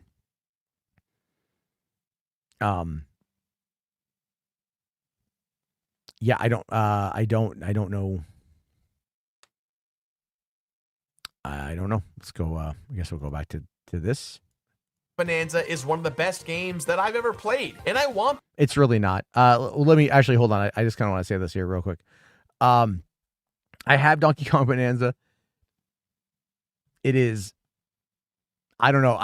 The game is fine. It's fun. It's good. Is it one of the best games ever? No. Graphically speaking, like it looks like No Man's Sky when it launched in 2016. There's a ton of clipping issues. There are the map just is inoperable when you are in a subterrane that has anything above it. You cannot use it. It is I don't want to say a broken game, but it is a game that I got pretty decently far into, and I just got frustrated by the lack of quality control for the game. So I don't know, man. It's this is the open world Donkey Kong breaks fucking everything the game, and it's cool, but it's also very it's not that. It's not that. But I just wanted to point that out. Okay. That studio to keep making games more like it. Plus, again, they actually take care of the people making their games. We should support the game company that actually supports their employees, right? Are all of these consumer hostile practices enough to actually cut Nintendo out completely? Well, let's take a look at what they've been doing this whole time. Donkey Kong Bonanza received paid DLC for $20 within 3 months of its release. And although Emerald Rush in my eyes is very substantial, players couldn't shake the feeling that some part of this DLC was cut content from the base game. After all, one of the only ways that you can track which endings you've received in the game is in DK's house on DK Island, which is only available in the DLC. Emerald Rush balloons the price of DK Bonanza to $90, which is more expensive than Mario Kart World. Pokemon Legends ZA received an announcement of paid DLC nearly a month prior to the game's official launch. And that's even worse. The base game is offered at $70, and the DLC story campaign is $30. And 3 Mega Evolutions can only be obtained through ranked online battles, requiring that $20 a year online Nintendo subscription. So both of these games come hot off of Mario Kart World, famously priced at $80, with the game all but guaranteed to receive paid DLC. The Switch 2 is already priced at $450 in the US for the base consoles, with all associated accessories costing ludicrous amounts of money. $100 for a pair. Oh yeah, no, they absolutely did all that. It's weird. So it's Mario Kart World again, fun game. It's not a game. It's fun, but it's not a game. It's very light. The AI is it goes from being Brandon levels of, AI to it somehow knows that when you're the last lap, everyone just all of a sudden gets all the all of the weapons, and they knock you out and they fucking just speed past you. They're drifting and spinning and doing everything else. I will say though, I was playing with my daughter the other day, the battle mode, and that was fun. We enjoyed playing that, but again, that was just messing around. There's that game, $80 for that game feels like a slap in the face. I love my Nintendo Switch 2. I love the Nintendo ecosystem. I'm buying both my kids Minecraft and Minecraft Dungeon for Christmas. They asked for that. Looking forward to getting that, playing that with them. But at the same time, this is very much the situation of, they know how to rip you off. And people take it. People fucking take it on the chin. And then just smile on their fucking face. They're never against that. Expedition 33, haven't played it. Heard it's good though. Have I played Kingdom Come Deliverance 2? No, but I did spend about 2 to 3 months going through Kingdom Come Deliverance, and I loved it. I was actually talking about that game with my brother today, And I was all like, yeah, you can fucking like, you got to get like this. You get like a black fabric clothing that acts as like your sneak suit, but you have no armor and you have to take off your armor in order to be able to put it on, like piece by piece sort of thing. And then, but you can like sneak into a bandit camp and like drop fucking, poison in their food, and then wait a day and they'll all be dead because they go through the cycle and they eat the food and then it poisons them all, and you go back and you loot the camp and you get everything you want. I need to play Kingdom Come Deliverance too. But I love the first one. And then also he sent me a trailer. Okay, we'll take a look at that here in a bit. Thank you, buddy. Let me just make sure that I'm logged into a Discord. I was not. So there's that. But all right. Where are we at? Let's go back to Gerard here. He's lost so much weight. Look at him. Looks good. Looks good. Dyed his hair though. That's kind of weird. Okay. But otherwise, no, he's looking good. Lost some weight. New Joy-Cons, $90 for the Pro Controller 2, and the list goes on. Now, these price increases aren't limited to just hardware and Switch 2 games, though. The Switch brought with it the end of the Nintendo Selects, where its greatest hits games would get released with a lower price. This was a fantastic way to pick up a big new game for a better price, but the Nintendo Wii U died for our sins, and with it, it took these great deals with it. Following this, the Nintendo Game Voucher Program was created, which allowed you to spend $100 for 2 different games of your choice, making it for a $20 discount before taxes. Now, this was already not a great, amazing deal in my eyes, as it discouraged picking up physical cartridges for games for potentially less than $50 by creating a convenient instant discount for you that would lock you in on Nintendo's own storefront. A few months ago, it was later restricted to only games under $70, and even further limited to only Nintendo Switch 1 games. During the Nintendo Switch 1 generation, Nintendo began to offer progressively less discounts on their games. On top— Oh, dude, it's so bad. It is so bad trying to like look up deals. Like I wait for deals on Nintendo. That's when I buy shit. Otherwise, I barely do it. It is so bad how much they fucking charge. I'm looking at like old, like 2017 Switch games, and they still want like $60 for it. And this is what I'm talking about when I say that the audience will take it. They take it in the chin, they take it in the mouth, they take it in the ass, they take it, and like no one seems to care. No one gives a shit. It's just no one cares. And it's sad because you figure at this point people would probably give a shit, but all right, here we go. Of locking players into their Nintendo Online subscription models, Nintendo started paywalling Nintendo Switch Online user updates for their emulators increasingly behind the expansion pack tier, which costs a whopping $50 a year. First-party Nintendo games now receive no discounts outside of extremely specific circumstances. Let's take Super Mario 3D World plus Bowser's Fury as an example. A Wii U remaster with a new side game bundled into it, and that's a relatively cheaper game in comparison to original Nintendo games being developed at the time, and most gamers sniff this out immediately. Despite this, since its release in 2021, this game has only gone on sale a handful of times, and always for the same price of roughly $42. This year's Black Friday marks a small change, with some Nintendo Switch 1 titles dropping to $30, but this feels more like a response to the public outcry from Nintendo Switch 2's launch. By comparison, The Last of Us Part 1 is a remaster of a PS3-era game featuring a full graphical overhaul plus the original DLC. This game relaunched at $60, just like Bowser's Fury did, but if you look at this graph right here tracking discounts, you're going to see a real stark difference. Not only did this limited re-release slowly fall in price within a year of release, but it has actually stayed at this lower price to reflect its lesser relevance. At the same time, if you owned The Last of Us on PlayStation 4 digitally, the PlayStation 4 remastered version, if you owned it, you could get the upgrade for $10. And so the fact that the game was doing pretty well and then still dropping in price as time went on shows you that like, yeah, this will get people in the door, and you get them in and they might come back and like buy the next one because they're hooked on it. It's like, this is the whole point of having those kind of deals. Nintendo, again, just they don't care because no one ever stops buying them. Like, Nintendo fans are like Disney adults at this point, and that's sad to say. That's sad to say because it's very true. It doesn't matter what the company does. The company could trot out a real life Pikachu and then have the president of fucking Nintendo walk out with a 45 and cap it in the brain and watch it die slowly on the fucking ground. And people would be like, so when's the next game coming out from, like from that one group that keeps just shoveling out shit Pokemon games? Mo, I believe you. I believe you. I feel attacked. It's not that I'm attacking you, but am I wrong? Am I wrong? Like, I like Nintendo. Look, right here. Show you all this, okay? I don't know why the fuck this is here, but I have it here. This is my Nintendo Online 1-year membership.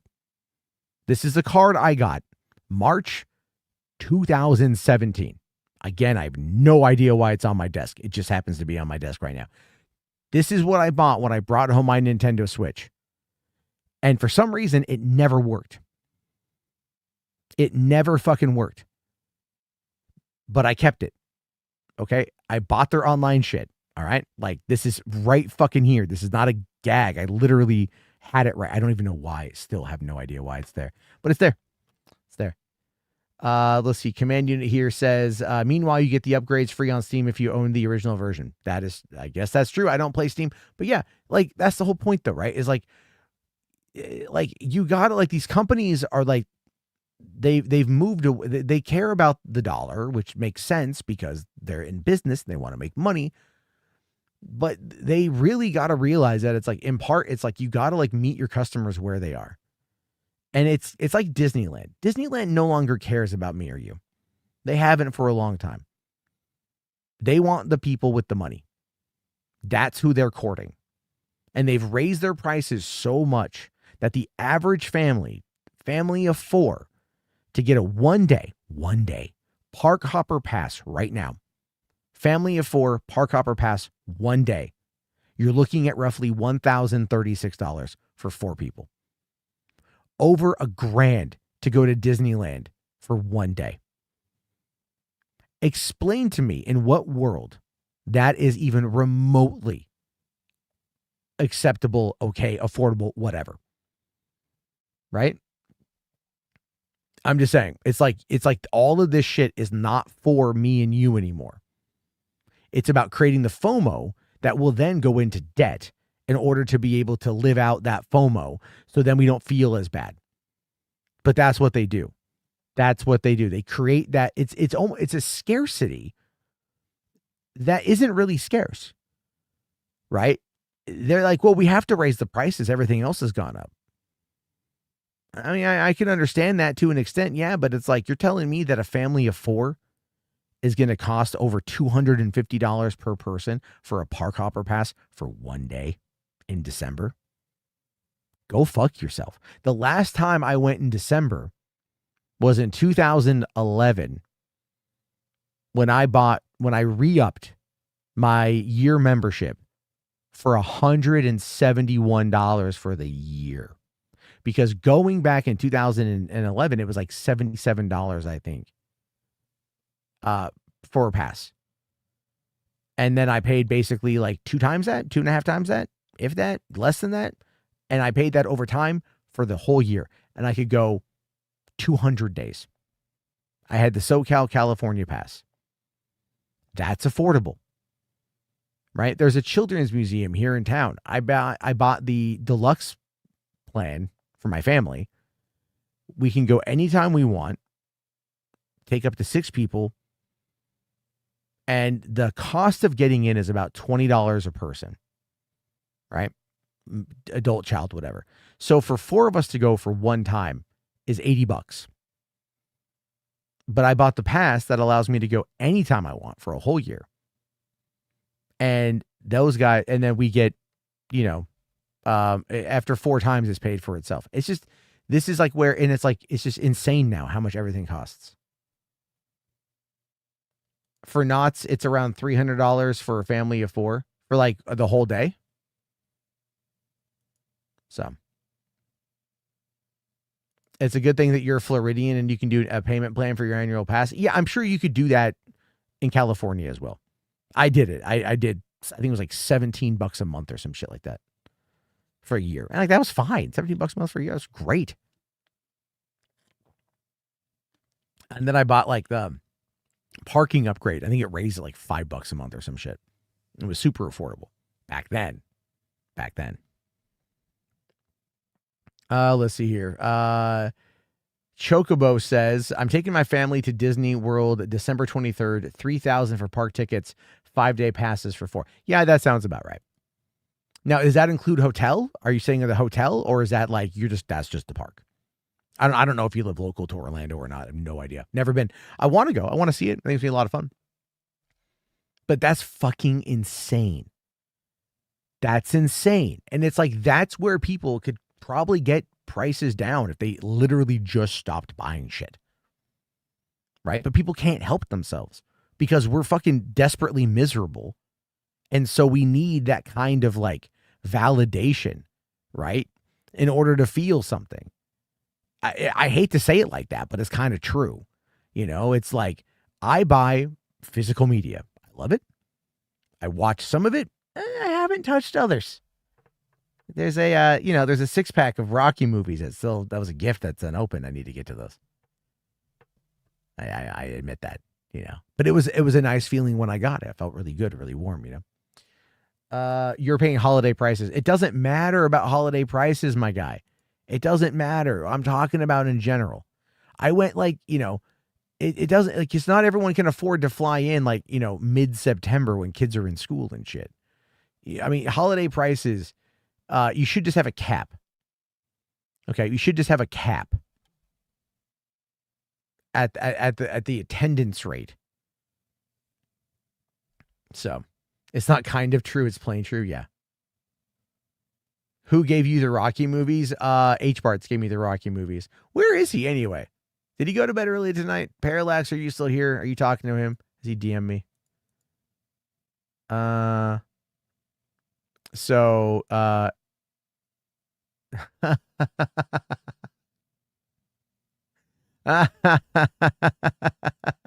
Sorry, I gotta show this. Okay. That's so weird.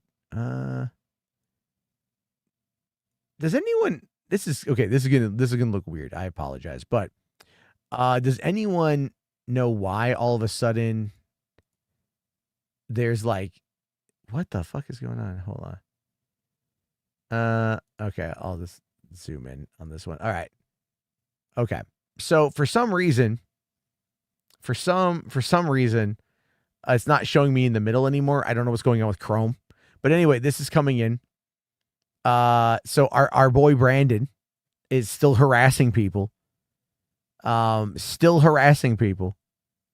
Trying to talk about whatever the fuck it is I'm talking about.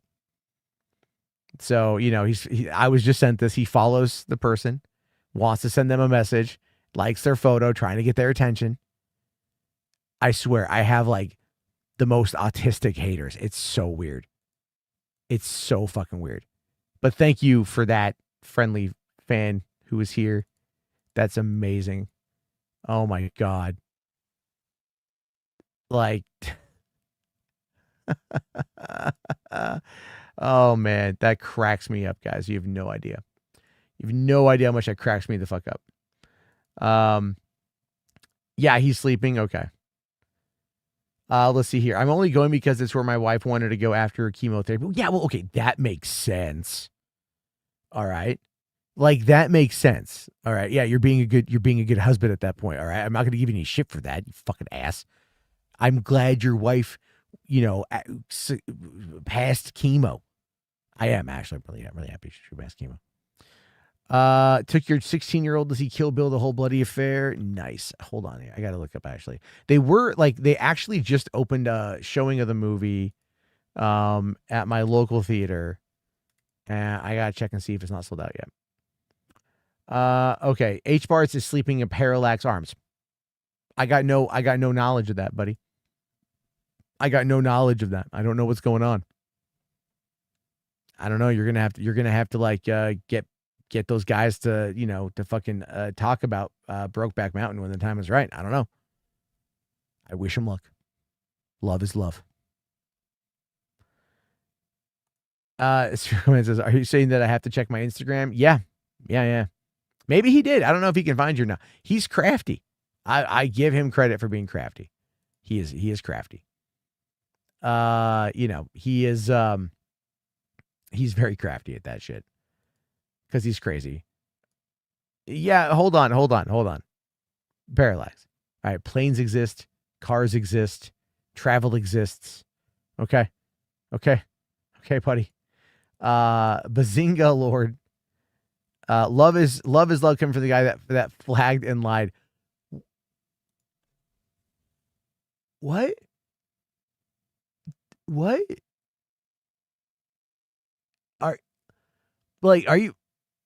Are you that kind of special? Like, are you fucking stupid?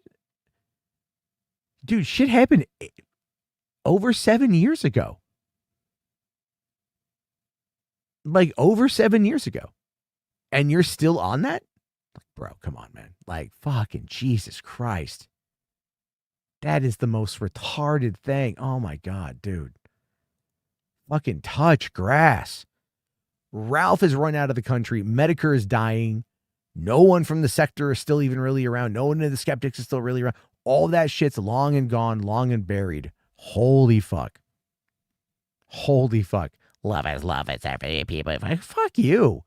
Who cares? It was so long ago. Jesus Christ. God. It's over time. See, that's the funny thing about the game prices overall. At launch, they're as expensive as they'll ever be, and that's down to an unspoken agreement between publisher and buyer. The actual value is never the launch price. Ideally, you'll have a cost per unit for each copy of the game, and that estimates how much money a publisher needs to make in order to recoup the cost of development. The goal is to entice as many players as possible to want that new, exciting experience right on the cusp of launch day. Playing a game years later is never as exciting as when it's the new hotness, so there's plenty of incentive for gamers to want a new game at launch date. Now, Nintendo is not Sorry, quick aside. He's entirely right, by the way. FOMO is a real thing. This is what the publishing companies want. This is what they work on. Also, I just got like one of the last tickets available for the only showing of Kill Bill near me. So I'm going, baby. I'm going. 4.5 hours of fucking Tarantino shit, dog. I'm excited. Maybe it's time to give Brandon the Lament configuration and introduce him to Pinhead and his Cenobites. I don't care about that, right? To be fair. Like, I don't want anything bad to happen to Brandon. I just want him to go the fuck away. I don't want anything bad to happen to Donovan. I just want him to go the fuck away.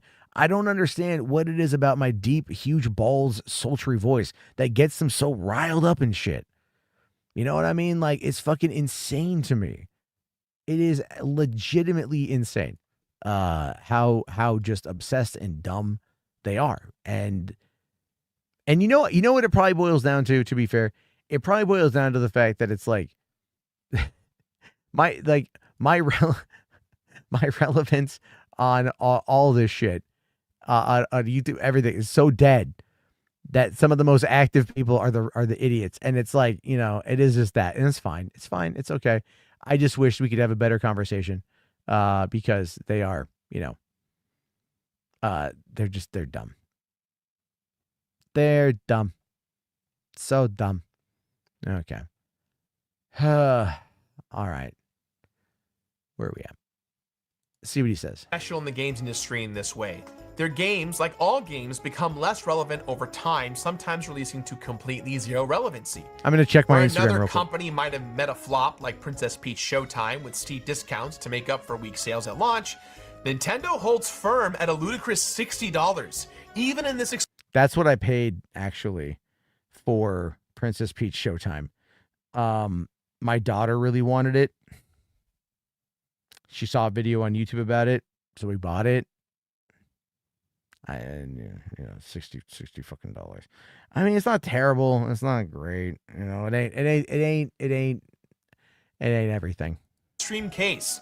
There's no way this game was not a massive disappointment for Nintendo from a sales perspective. And no, just to be clear, I do not think that the most recent Black Friday sale discounting the game to $30 at very few limited retailers for a limited time only changes the situation I'm talking about. Did anyone even buy anything physically on Black Friday? Because like that's kind of where I've been at with it. Is it's kind of like I didn't go out at all. I was working all weekend, and I just when it happened, and I just didn't care, right? Like there were some movie deals that I thought were interesting. I just opted to not do it. You know, I just didn't really give much of a shit about it, and then you know it kind of came and went. I think Groove had some good deals, but that's really about it. Here, there's an argument for consumer responsibility here. After all, nobody's forcing you to buy these particular games. You only pay for what you personally want to play. Vote with your wallet, right? Just avoid the price hikes by deciding that the price is not worth it and continue enjoying some of the best games in the industry on your own terms. Now that might have been true in the past and even on other platforms like PlayStation, but we're talking about 2025.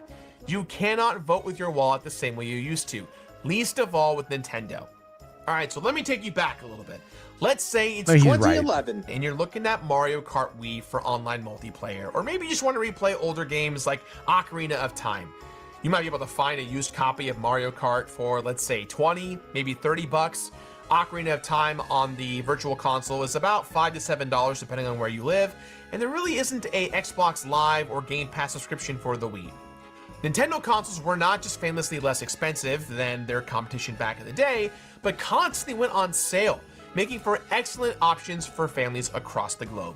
Legend of Zelda Skyward Sword comes out, and you want to try it, but you're not such a big Nintendo fan that you need it immediately. No problem. Just wait for the price to come down or wait to grab a used copy. However, this is no longer an option on current Nintendo platforms. Let's say you want to pick up Donkey Kong Bonanza because you were a big fan of the country games and you're excited to give it a try. It's not country games. $450 for just the Nintendo Switch 2. Actually, that's not true. There is a level in the game that does recreate a Donkey Kong Country level, and it is awesome. And it's like, do more of this. Just do more of this. Bring back Rare, whoever the fuck worked at Rare at the time, if you could find them, and then do a side scroller like Donkey Kong Country. It was fantastic. It's just like, no, let's make it 3D with terrible graphics. Look and notice that, hey, for only 50 bucks more, you can grab the Mario Kart World Bundle, which is about 500 bucks. Mario Kart is an $80 game separately, so you'll figure, hey, you'll play that eventually. You might as well grab it now because it's cheaper. Now, you're at $500 for the Nintendo Switch 2 and Mario Kart World, and you haven't even bought Donkey Kong Bonanza. You add that to your cart, only to find that it has a $20 DLC pack. You might as well throw that on since you already know the game is a certified critically acclaimed banger. Plus, you get to see the regional DK Island again from DK64, so the nostalgia is there. That looks pretty sick. Okay, so hold on. Hold on. Notice the controller in his hand. He's clearly reading off of a teleprompter, and he's like hitting the button, hitting the button, hitting the button. And that's hard to do, make it look natural. He's doing good. He's doing good. But you can tell when he's trying to like fumble to the next little bit there. And it's just, it's like a little thing. It's like nothing to do with the production. Otherwise, you know, I think I'm more distracted by like the fact that like his tips are kind of colored. It gives his face, I guess, some, I don't know, man. Like, look, his beard is great and mine is fucking Santa Claus. So I guess maybe it's just jealousy. Before you check out, you probably want to play Mario Kart World online at some point, right? It's got online functionality. So you better add the Nintendo Switch Online membership to that cart. But wait, there's 2 tiers, remember? Right, the expansion pack lets you play the Nintendo 64, GameCube, and Genesis games. 50 bucks a year to play Ocarina of Time, Mario 64, Wind Waker, Soul Calibur 2, Luigi's Mansion, and so many more games coming forward. Doesn't sound so bad, right? But it's still a little bit steeper than you want. Don't worry about that. A family membership for you and 2 friends would only cost each of you about $27 a year. Of course, you have to pay that up front, but you get your friends to help you to agree to pay it because they want it too, and they'll pay you back. So that's $79.99 to your cart. And you'll probably want a second Pro controller too, so that'll be another $90. Before you know it, you're staring down the barrel of a final checkout subtotal of $760, and that's before taxes and fees. So how the hell did all that just happen? Nintendo is using Apple's strategy to move you up a price ladder, manipulating you to pay as much as humanly possible for what is ostensibly the exact same amount of content that you would have previously received in the base price. If you visit the Apple website, you'll find yourself climbing a very similar price ladder, where the starting price offers only a small portion of what most buyers will actually want, with tiny upgrades like storage, RAM, and accessories being pieced out as the individual low-cost add-ons that you need. Sure, a new MacBook Air isn't so bad at $899 for a cutting-edge laptop with incredible specs and excellent battery life, but that price does not tell the full story here, folks. You are stuck at 16 gigs of RAM, 250 gigs of storage, and a slow 30-watt charging cable. This is the bare minimum for a modern computer and still great, but just one tier better is $200 a pop for RAM and storage, and that 70-watt charger fast charging situation is another 20 bucks. For a slightly more capable machine of 512 gigs of storage, 24 gigs of RAM, and a faster charging brick, you're suddenly jumping up to $1,400. How did that happen? Your subtotal is almost 1.5 times higher than when you started at, and there isn't even a salesperson to blame in this situation. That's before you even looked at any form of iCloud storage tiers or just simply buying a simple USB mouse or USB hub. I can't stress this enough. Never buy Apple. Never buy Apple. It looks good. It's shiny. It's sleek. It's sexy. But never buy it. It's like there's no upgrading. There is like, again, all of this price gouging that they do, price laddering that they do. It's pretty bad. It's pretty bad. Can't recommend it. What Apple doesn't mention is that models with 24 gigs of RAM are only included on the models with the upgraded processors. So that tacked on another upgrade. Just like Nintendo, you'll notice that Apple will hardly ever discount their products, leaving that to the retailers like Best Buy or Costco to take care of for themselves.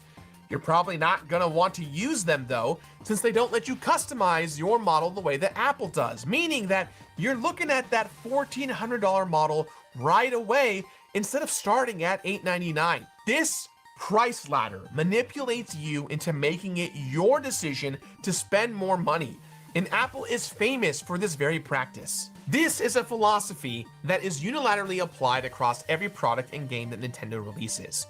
In the past 10 years, Nintendo has adopted a philosophy that Nintendo products have an immense value and we must always respect said value. This might sound like an incredibly manipulative strategy adopted by the current modern Nintendo leadership. After all, the current CEO, Shintaro Furukawa, is a former accounting executive at Nintendo. However, that idea about no discounts actually originates with Satoru Iwata, another famous Apple devotee. That is why Princess Peach Showtime cannot get a discount on the Nintendo eShop. If a retailer wants to discount the cartridge, that's up to them, but Nintendo's working hard to keep that from happening too. The Nintendo Switch 2 brought with it the scourge of game key cards. These are physical cartridges, but instead of storing game data on them, they hold a game key. So, like, I understand Nintendo's approach. Okay, Nintendo's approach is, you know, go the whole game key thing, right? It's like, I don't like that it's connected via like the internet and not like through a Bluetooth connection. Maybe that's just too hard to do. I don't know. But it's like when I was on the cruise, you know, we had both Nintendo Switches, right? And you can play games back and forth, right? Just, you know, Switch ownership, whatever. Because neither one of them was connected to the internet, whatever games we had on each one were locked to that system. They were locked to that system. That is fucking ridiculous, right? There's got to be a way to send out a signal to unlock it, you know, to just beam a fucking access code, probably less than a kilobyte worth of data, something to just let it happen. But no, it's like they want you online all the fucking time.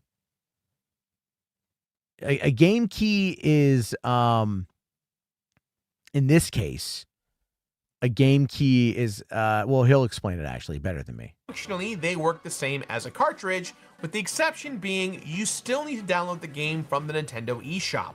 This game key card has only been used by third-party developers like Sega and Ubisoft so far, and the reason was different each time. On one hand, manufacturing cartridges is expensive, meaning a publisher can still launch a physical cartridge for retail store shelves or fans who just want physical collections for their games. In addition to this, some modern game engines demand faster storage than Nintendo's cartridge format will allow, meaning a typical game release would result in a substantially degraded experience if it isn't running off the internal storage or the new micro SD Express cards on the consoles, right? That's pretty valid, right? That makes sense. That works out pretty conveniently, however, for Nintendo, and extremely inconvenient for those third-party companies. For one, Nintendo is the sole manufacturer of the game cards, meaning they set the prices on both physical cards and game keys. Nintendo is also shifting the blame of selling the game key cards to those third-party publishers. That means when Sega offers, let's say, Yakuza 0 for Switch 2 as a game key card instead of a standard game card, Sega is the one who bears the brunt of online outrage. And on top of that, regardless of their choice of physical release, developers will still have an eShop page complete with a 30% cut of every sale. When you put all this together, there is no winning as a third-party developer on Nintendo Switch 2. If you have a physical cartridge, you're paying Nintendo a fortune for each cart, plus retailer relationships to stock those boxed copies, and possibly compromising your game's own performance. Let's say you still want a presence. He's making some really good arguments here. You know, he's not wrong. That's the whole point. It's just like, it's crazy. Well, okay, so Jess, I'm actually going to push back on the Iwata angle. Iwata, as you know, pointed out here by Gerard, was, you know, he's a devotee of Apple, so this was something that they were already working on. He didn't want to lessen the prices. Okay, like, and even then he was still pretty kind of dicey about online play, you know, so he really kind of held it back. Reggie, everyone loves Reggie. Well, we'll be fair about that. You know, and there's those issues were definitely problems for Nintendo back then, and even now. Yeah, they are run by penny pinchers, but it's the idea here that it's really the like the investors that are I'm getting a little tired because I've, you know, been on the go since like 9 a.m. But if I recall, a lot of it's now about investment, I think.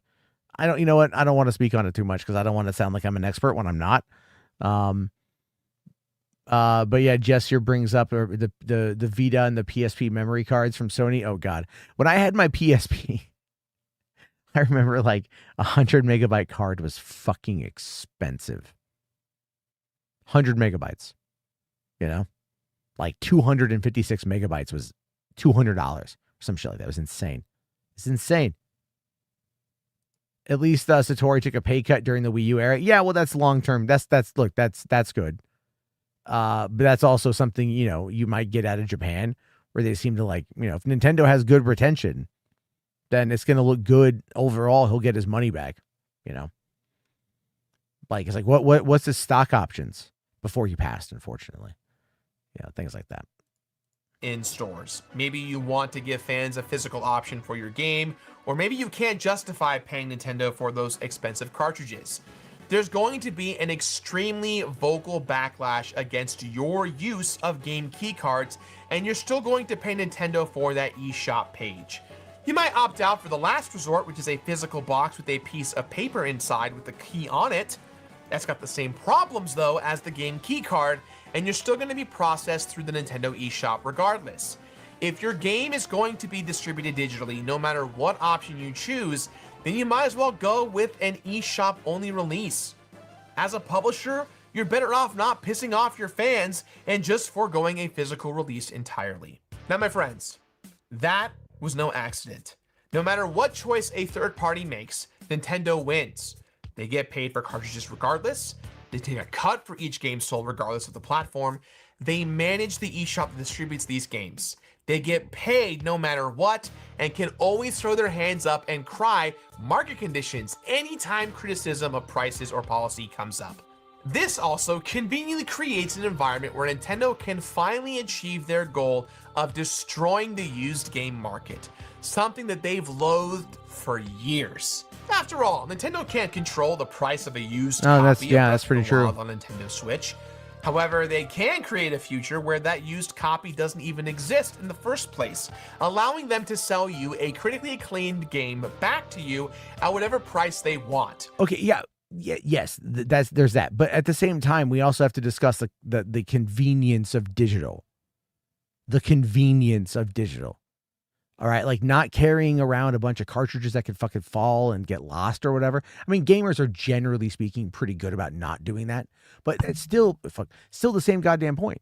Still the same goddamn point is that in these scenarios, what you're talking about is really like, it's there's the ease of everything, and that's what I don't know, if he's going to get to that or not, but I think that's a bigger factor than Nintendo just. I mean, that's something they definitely want to do. I would guess, but for the consumer, the ease of access is the alluring part of it, right? It's like I don't have to get up.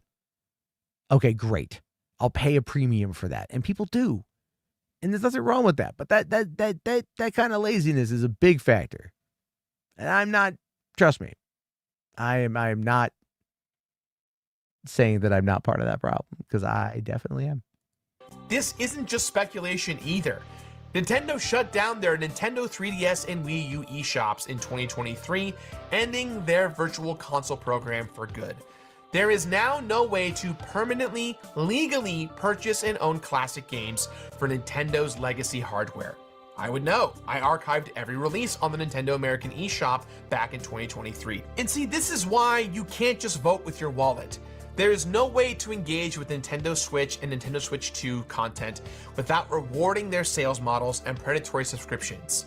If it isn't the more expensive console or the controllers or even a new power brick, then you're contending with a more expensive new game model that gets less discounts, all digitally distributed with no ability for you to sell it to someone else or recoup some of your purchases. So put your foot down and say, no more, right? Just stop falling for Nintendo's marketing practices and take a stand. Vote with your wallet, they say. So vote with it. So you vote with your wallet until some time passes, and you're looking at one of those new games like Donkey Kong Bonanza, or maybe your friends want to jump into Mario Kart World Online, and you're the only one without a copy. After all, in spite of all of these aggressive business practices, it's still Nintendo. They're still not as bad as many of their competitors. You want to support single-player games with unique ideas made by some of the most unique, talented, and well-paid designers in the world.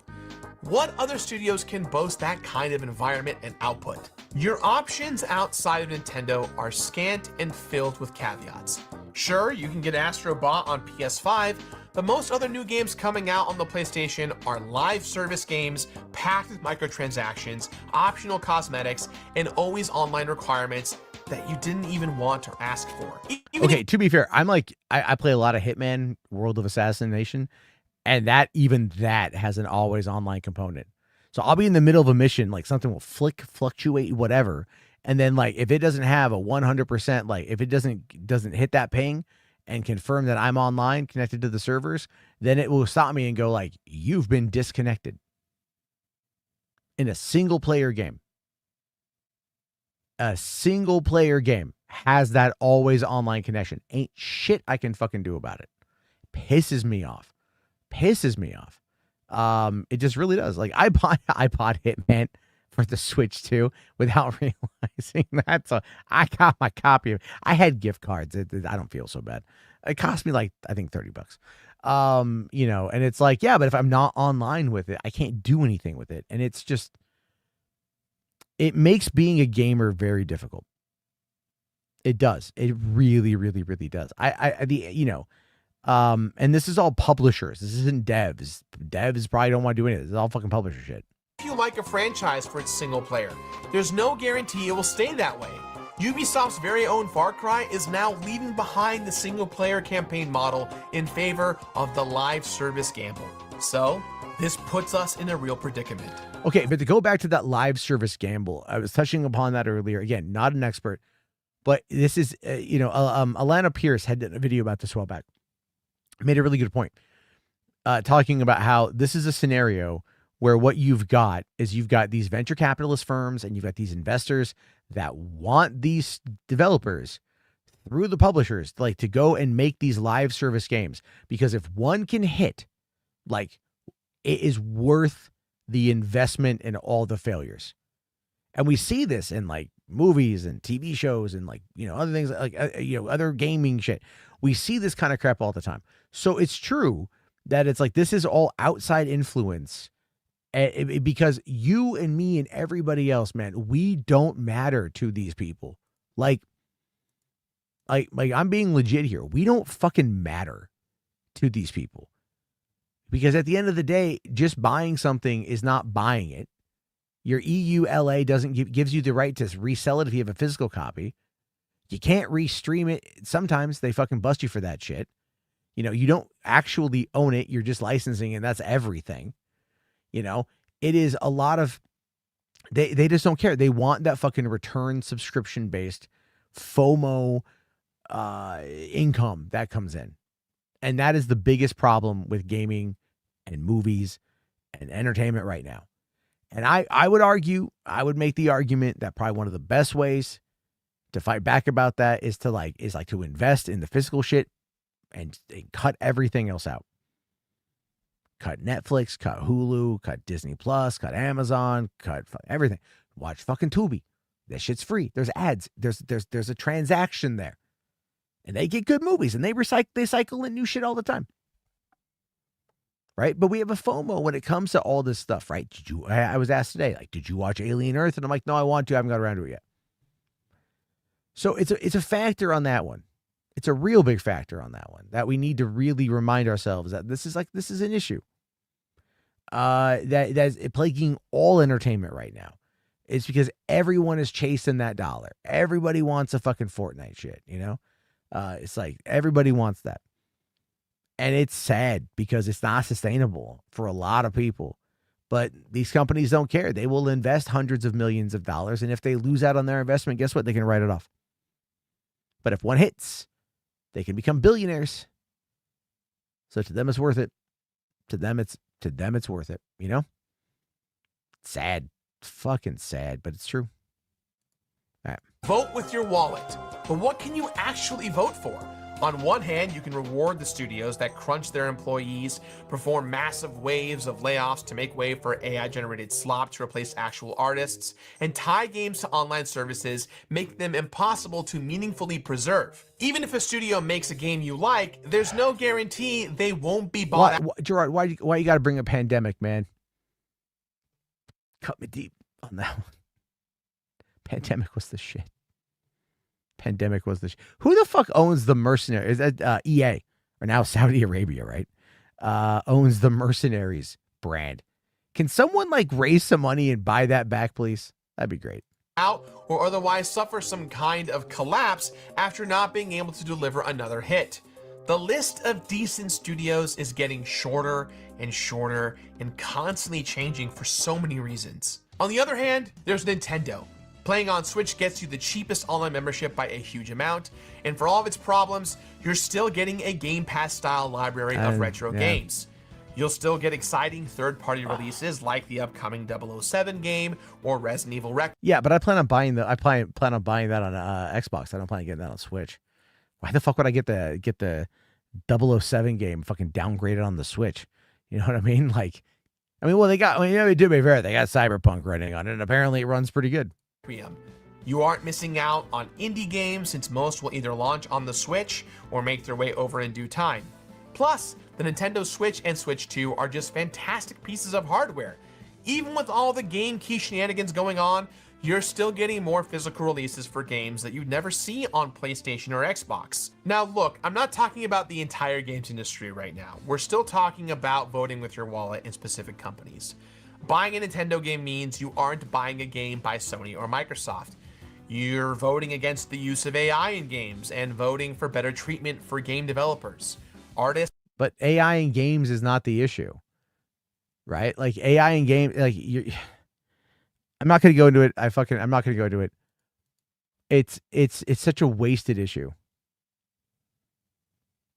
Hold on. Hold on here. Well, if the video games have let you folks down to get a new adult hobby, maybe something that requires skill, like an instrument or skateboard. First world problems. Oh, fuck off, dude. It is the highest grossing entertainment medium in the world. Okay. The highest grossing entertainment medium in the world, bar none, hands down. It beats out everything else without even a question. All right. And you're out here, you got a fucking Lobo like image. Come on the fuck on, man. Let's see here. Jess says the hero shooter genre is an example of what companies want. Marvel Rivals, Fortnite, Overwatch, and the ones that failed like Battleborn and Concord. Yeah, that's true. Isn't Marvel Rivals like kind of like, I don't want to say like not done well, as I heard that it's slowed down. Like it lost like 80% of its initial audience or whatever. Hero shooters don't interest me. I played Overwatch for a while. I got bored. And then when they did the whole McCready thing, where they changed the name, I was like, I'm out. I just never went back to it. And it's not to say that I'm like defending the fucking guy in the shit that he was accused of. I'm not, like, but it's like, this is already established. And now you're like, let's change this. Dude, no one gives a shit. Like, no one cares. No one cares. No one gives a shit at the end of the fucking day. It's all preemptive theatrics trying to make sure you don't get canceled on Twitter. KP Daily Videos or something, man. Fortnite is the best forever game. Marvel Rivals won't last this time. I mean, well, yeah, there's that. I mean, Fortnite, I hate to say that I admit this. After the Kill Bill thing, I downloaded it. I have not turned it on. I haven't clicked that button yet. I downloaded it to my system. It's there. I don't know what I'm going to do. Probably not anything specific with it. I might just uninstall it, but it's like, it's there. And I've been, it's like, I got Helldivers, man. I love me some Helldivers. But it's there. And it's like, but I could play as like these characters that I like. I am more of a villain shooter. Okay, Mo. You tried. A for effort. Okay, buddy. And programmers get generous vacation time. They get great pay that scales with their successes. They're promoted internally, making for an actual path that promotes long careers. And those long careers mean that Nintendo employees know each other for decades. That makes for way better, smoother, more comfortable work environments. That feels like a pixie fairy wonderland when you contrast that with the kind of working conditions at studios all across the globe. And yeah, that means that you're giving Nintendo your money. You're rewarding all of these price hikes. You're voting for manipulative sales tactics to push everyone to spend more money for the same amount of content. You're voting for worse game preservation, patent trolling, anti-repair, and the list goes on.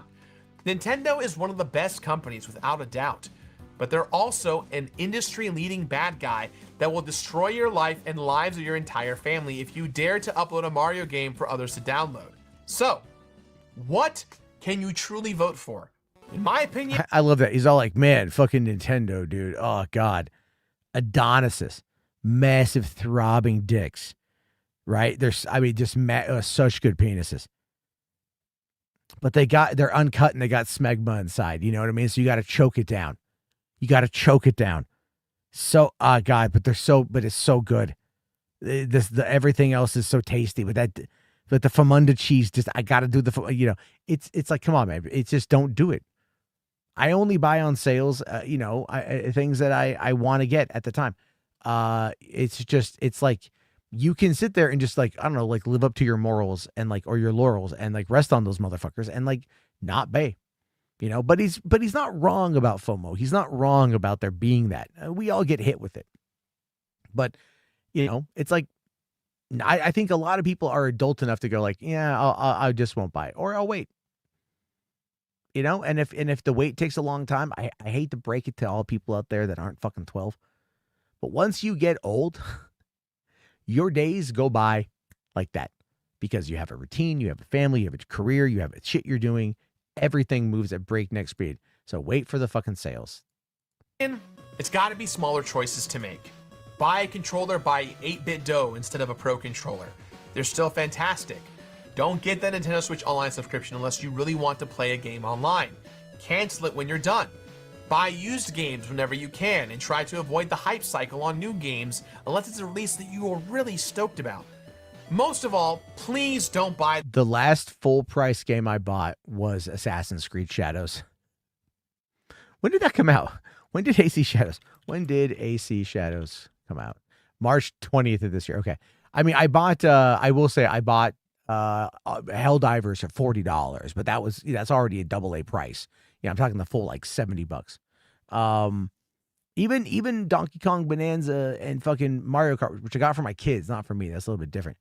I didn't even buy those at full price. I got those discounted. Oh, fucking shit. Anyway. Those DLC packs unless it really resonates with you and you really love the game. Wait until you've actually finished the game and then decide whether or not you want that extra content. You might even want to try it later on, and you know what? That's totally fine. It isn't going anywhere. The marketing for these things can make it feel like you have to grab it right now, otherwise you're going to miss out on what everyone else is experiencing, almost like a book club or seeing a movie the week it comes out. If you're really curious, just watch a Let's Play or a live stream of your favorite content creators. You might not be able to escape the overall price hikes of the Switch, but you can send a clear message about DLC packs, Switch Online, emulation, and expensive accessories. There are always better options. He's not wrong. We've watched enough of that. Thank you, Gerard. Go check out The Completionist. He's on his new arc. From one canceled YouTuber to another. At least he's trying. Okay. There's that. At least he's doing it. At least he's out there trying, guys. Am I ready to bring democracy to the magma planets? Is there in your Helldivers update? I've been so out of it. I haven't seen half that shit going on. So I don't quite know. Rational here says it looks like Half-Life 3 trailer will be shown at the VGAs, will be a Steam exclusive game. You know what? When do the VGAs happen? Is that next week? VGA 2025 date. That would be happening. Let's see here. No, not the Game Awards 2025 will be happening December 11th, 2025 at the Venue Peacock Theater, Los Angeles. So that is 4 days from now. That's on Thursday. I'll be at work, but I'll be listening. What did I think of Call of Duty Black Ops 7? I've already uninstalled it. It's Black Ops 6. Nothing much has really changed. Can't say I'm a biggest fan of like the operator side of it, but whatever. It's the same. It's the fucking same. It's just I was playing it. I'm like, fucking spawn campers, whatever. Multiplayer, same. Map, same. Right. I think like even a couple of them felt like they were just like recreations of other maps I played on other games. Same. It's one of the laziest games I've ever played. That being said, if you like, for me personally, I would rather go back to Modern Warfare. The remake of Modern Warfare is the last good Call of Duty game, campaign and multiplayer. So much fun. It felt fresh, and it was fresh. And then they just kept trying to add on it and add on it and add on it and add on it, and you're like, all right, I can't care much anymore. I haven't got Battlefield 6 yet. I hear that's pretty good. I see Rational there, so it's good. But Blops, man, fucking, I've never liked Blops. I don't know why they focus on it. I mean, like, why? Here's the thing. They got the movie being worked on, so it's going to have to tie into the next Blops game. But like, they really just don't know what the fuck they want to do. They have Warzone, so it's like you're fucking, your battle royale.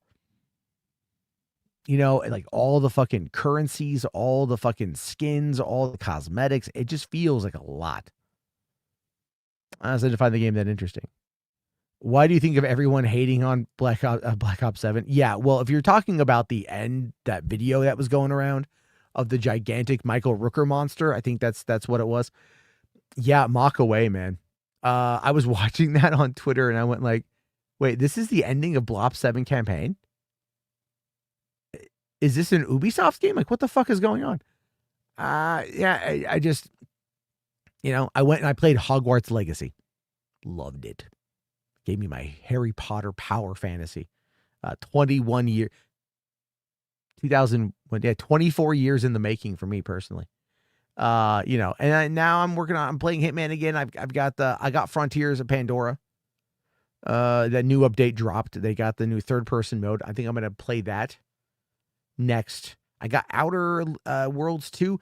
I'm paying for the $30 a month Xbox Game Pass. I want to like downgrade it to just basic internet. You know, I'm just like, whatever. But yeah, I know these games, man, they don't do it for me.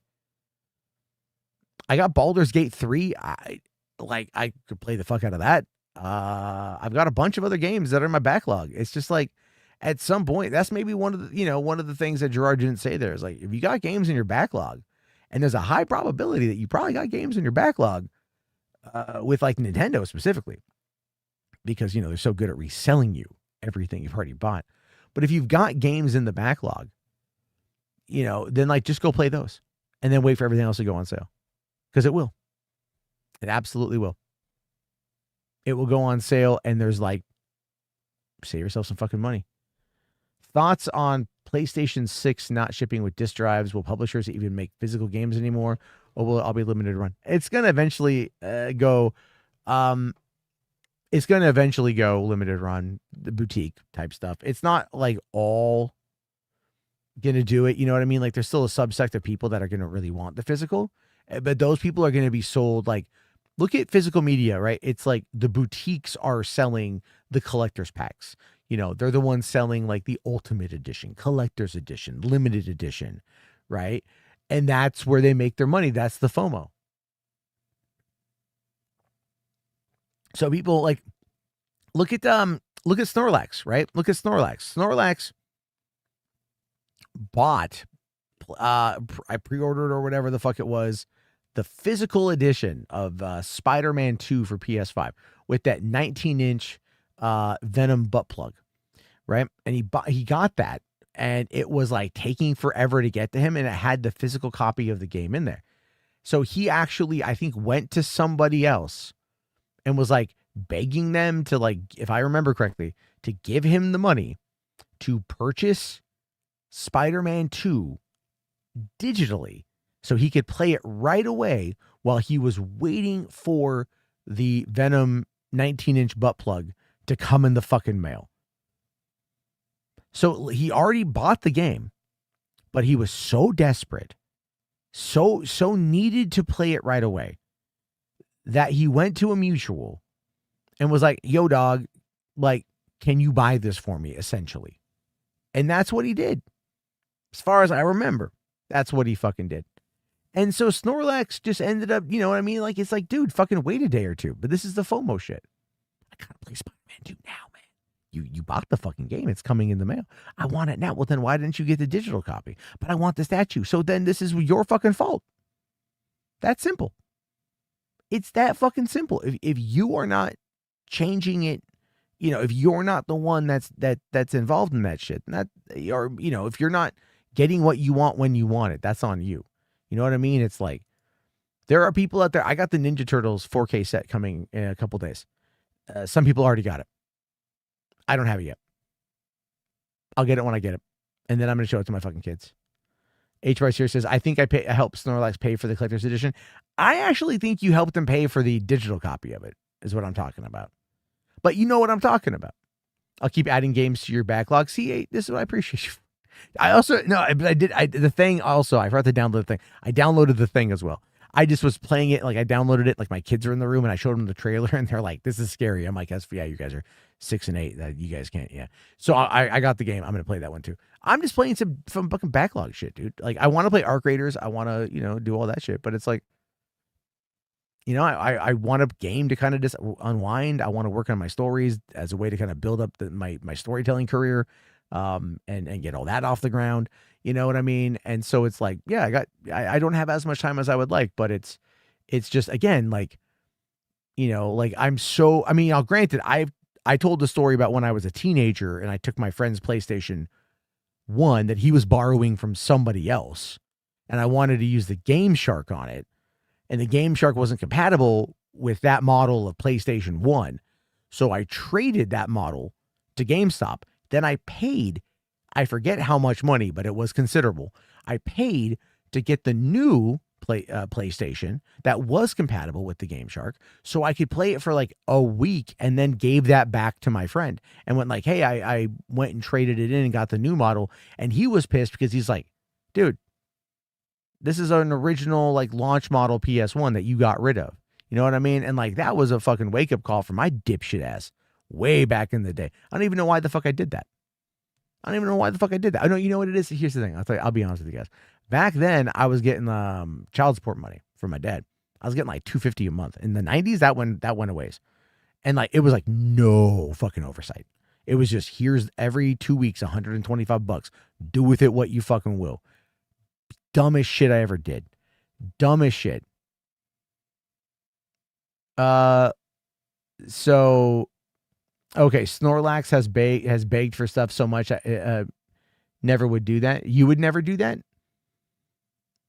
I mean, yeah, it's kind of like, I think one time I jokingly said back in like 2019 or whenever, hold on, Animal Crossing, when did it release? It was 2020. I had made a joke on Twitter, because my birthday is March 26th, and I was like, anyone want to buy me Animal Crossing on the Switch?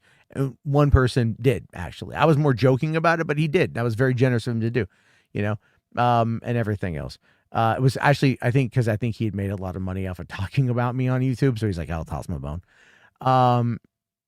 Also, it turns out that guy I mentioned to you in the DM is no longer a friend of our mutual. That's weird, because they were, if it's who I'm thinking of, they were in very close proximity. So, Trouble in Paradise. Holy shit. Trouble in Paradise. Fuck, it's already 1:20 in the morning. Holy God. I got work at 4:30, but it's like, Jesus, I was going to record some audio tonight. I had some stories that I was working on. Rational here says, Snorlax. I love how you all just adopted that shit hard, Harvey. Because you know he's going to watch. Like, I'm not Snorlax. I can see my penis. No, I don't believe so. Thank you for understanding about my predicament. What is your predicament, Mo? I mean, I can never keep up. But I like you, and you know, I think you're cool. I think you're cool, cat. So thank you for being around. Let's see. Snorlax got upset because I got to play Spider-Man 2 on my PC in 4K 120 because it leaked online. Oh yeah. It is kind of crazy how some of that stuff, you know, gets leaked out there and shit. Okay. So here's what this is what Command Unit wanted to show me, and this one I'm actually kind of excited for. So this is the launch trailer for the Kingdom Come Deliverance 2 Royal Edition. Oh, I see. I've waited to buy it so I can get this Royal Edition now and then waste several more months of my life following Henry around the Polish countryside in like the 11th century or some shit like that. Just fucking stealing shit, selling shit, banging hookers, stopping fucking capital intrigue from happening, regicide from happening, and then, you know, again, like hookers. You could go to a fucking hooker. You go to a wash house, get a tug job, fucking refills your stats. Just saying. Yeah, Snorlax will become my next villain. No, I don't think so. Hold on here. Okay. Your last message, and you keep adding games. Is that your predicament that you keep adding games to my backlog? I'm going to get through. Yes, I get through. What kind of meltdown will Snorlax throw when he sees Half-Life 3 ain't coming to PS5 or Switch? I don't think he cares. I've never seen him to be a person that's like, oh my God. You know what I mean? Like, it's like, oh my God, the crowbar, the fucking grab gun. Oh, you know, Gordon Freeman. You know, no, he's no. He's not going to give a shit. There's no crash out. There's no crying. There's no emotion there. He's not going to care. You know, he's not going to give a shit about it. The crabs. He's not going to care. Not going to care. Now, if it was like K-pop Demon Hunter X Half-Life, then yeah, he would give a shit because, like, I don't know. But no, it's not that. He's not going to give a shit. There's no crying in baseball. Yep, that's right. Morgan Freeman on the PlayStation 5. I don't even know. What would that be like? How would Morgan Freeman on the PlayStation 5 work out? That is a question that I need you to answer. H Barts here says, will Snorlax cry if Netflix fires Gunn? Yeah. I don't know if he'd cry, but he would be probably pretty upset with that shit. I would assume that he would be upset with that shit. But then again, look, guys, nothing is ever certain in Hollywood. It never is. But here we go. I want to see this trailer.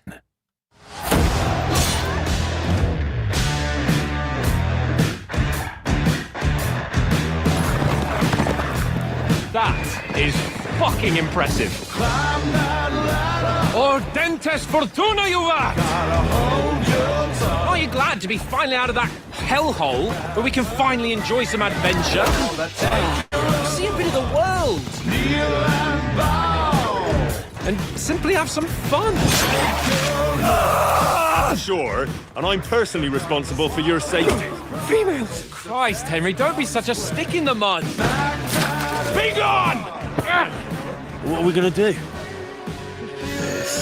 You can do as you like. Country!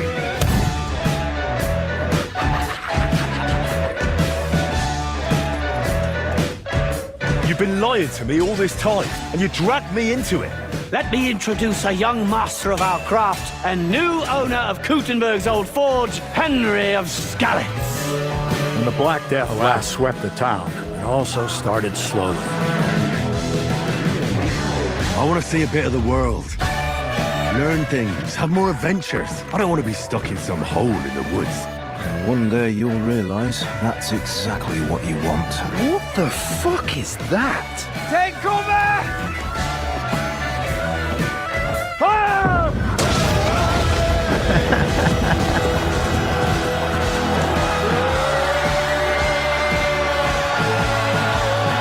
Look at them!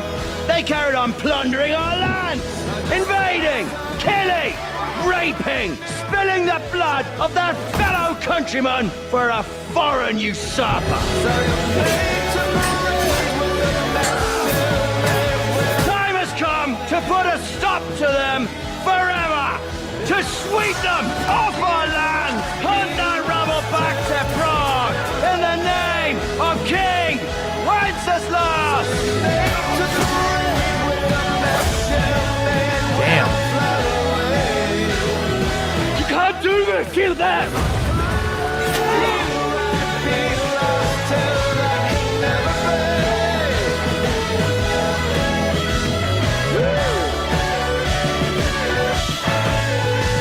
Nice. Very nice. Very nice. I love the first game. Let's see. Snorlax would turn into a toxic gun bro and retweet restore the gunverse. Unironically, yes. Also, hashtag running with gun or gun runners. They tried that before, actually. They tried that before a long time ago. How bad would the toxicity in Snorlax's and Moon Knight Warriors Twitter circles get if Gunn doesn't end up saying, considering that a lot of them have kind of like banked their entire existence, their personality, their ego around that. It's the same. You could expect the same kind of turnout or response that happened when Zack Snyder got ousted. You know what I mean? Like, it's not going to be good. But I personally don't see that happening for like 4 or 5 years. Because, okay, so one thing. If Netflix acquires Warner Brothers, it hasn't happened officially yet. They put the bid in, they're working all the details out. If it's going to take a couple years, okay, Gunn's contract, I think, is up next year. So if Man of Tomorrow is already looking good, they've already done a profit on Superman, Lanterns does well, Supergirl does well, right? Like, there's shit that's going good. There's no reason to not re-up the contract and let him tell his story. Zaslav has been very open about this. And that dude's a fucking penny pincher. So, you know, you're like, all right, like, he's got reason to kind of like back it up to the shareholders. If the shareholders are happy, then he's happy and everything else. So I don't think he's going to be taken out back and beaten with a stick because there's no need. But once that's all over with, and we've moved on. Like to Netflix, and now you've got whoever's in charge of their movie side of things, and Warner Brothers has been fully integrated and merged into Netflix. That's a different fucking story. I don't know. But that's years down the road. That's at least 3-4 years down the road. So I'm not worried about it for right now. I have no reason to care about that. Gunn's contract was extended to 2027. Okay, there you go. There you go. But again, it's the contract. Again, okay, H rights. Yes, people are so certain that he's staying, but nothing is guaranteed. That's true. Nothing is guaranteed ever in Hollywood, but contracts are largely guaranteed.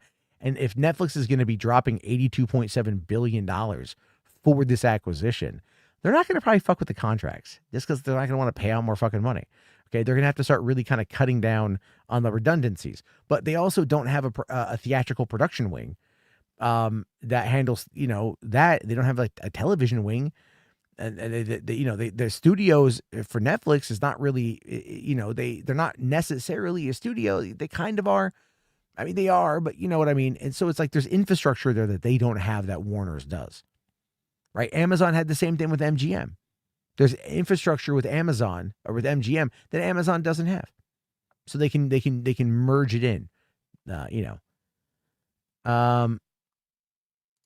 William brought up a good point. You asked Gunn for a 10-year plan, but only signed him to a 4-year. How can you ask Gunn for a 10-year plan, but only sign him to a 4-year contract? Because that's how this stuff works. That's not a good point. It's kind of dumb. William loves to kind of get ahead of himself on those kind of subjects. Let me explain. If he only came in with a 4-year plan to launch an entire universe that is meant to rival Marvel's near 20-year reign in this world, why would he only do 4 years? Why would he not establish heroes, villains, conflicts, arcs, all that kind of stuff? So yeah, 10-year plan. Now, obviously, things are going to change in that 10-year plan. They already have. But this is what he had initially, what he wanted to do initially, because he had to do it to appease the shareholders. When he did that Gods and Monsters reveal, that was not for us. We have to remember that. Nothing he ever says is for us. Nothing they ever do is for us. Everything that they do is for the shareholders. That's it. So he went out there and he was like, hey guys, I'm James Gunn and I'm fucking making some goddamn movies. Kids, we're going to be playing in this fucking sandbox for a while. We're going to do Creature Commandos, and I got Superman coming. And then we also got Peacemaker season 2. Y'all love fucking Peacemaker, right? I mean, John Cena shows us his fucking tighty whities all the time, and that gets some girls fucking wet. Some dudes too. Everyone loves that shit, right? Then we're going to be moving into Supergirl. We got Lanterns coming. Fuck, it's going to be fucking great, man. That's all it's going to do. Like, he's hyping it up, but it's also like, we got like the fucking Themyscira show, man. We got fucking Waller show. We got the Authority. We got all this shit we're kind of cooking up. And then it takes time to get there. Now, remember, in the initial Gods and Monsters approach, Man of Tomorrow wasn't a thing. Man of Tomorrow wasn't a thing at all. It wasn't mentioned at all.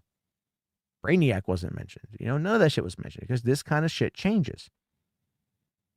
And so he had an initial pitch. The initial pitch was to the shareholders to let them know your money is okay.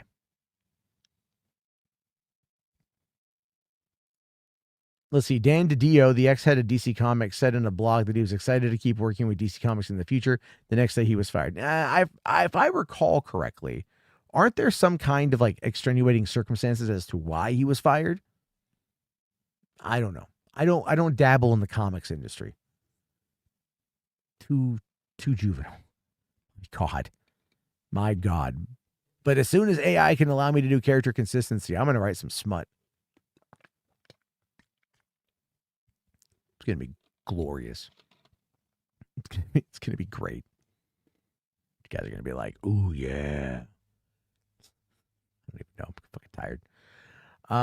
It's going to suck if Gunn is fired eventually and everything is rebooted. I'm done with DC. I can't do another reboot. Yeah, you're not wrong, man. Here's the thing. I think we're beyond the age of reboots. Now, is Zack Snyder going to come back and finish up his stuff? No, it's not going to happen. It doesn't make any fiduciary sense to do so. Never mind the timing of it all. And so there's that. Unless they do a comic book, if DC Comics goes underneath Netflix, maybe they'll be able to do a comic book to finish it up. Maybe an animated movie, because a Warner Animation will then go underneath that as well. So is my mom gonna wake up? Ha ha ha ha ha. My mom, man, is. Hold on, let me. I'm legit curious. I'm curious here. Nah, man, my mom's 131 miles away, man. She's asleep and shit. Anyway. My prescription. Do I have? Now I'm actually kind of curious myself. When you say, hold on, when you say negative 4.5, what exactly are you referring to here? I'm going to show you my, let's see. Let me take a look here. I shouldn't even fucking care. I'm just going to log in and check this out. All right. Let me see. God, that's bright though. All right. Hold on. Account overview. My prescription. I'm logged into the wrong email. Fucking shit. God damn it. All right. I forgot that I have like 2 accounts here. All right, hold up. Work, you bastard. Okay, where's that one right there? Should work. I'm kind of curious. Okay. Fine. I don't need to. Oh, what do you mean you weren't able to sign me in? Hold on. Your device will ask. This is weird. This is so weird now. It's like, do you want to sign in? But it won't let me sign oh my God. Fucking Google. I'm trying to sign in and it's all like, nah. All right. You know what? We're just going to do it the old fashioned way. Okay. No, it's not that. It's just whatever. Okay. I think Gun's DCU is a failure if Adria Arjona is not Wonder Woman. Yeah, but like you would also say that like if fucking like Ella Purnell didn't play character, or if I don't know, if fucking Isabella Merced gets canceled. You know what I'm saying? Like if they're like, oh, we're gonna go with a different thing.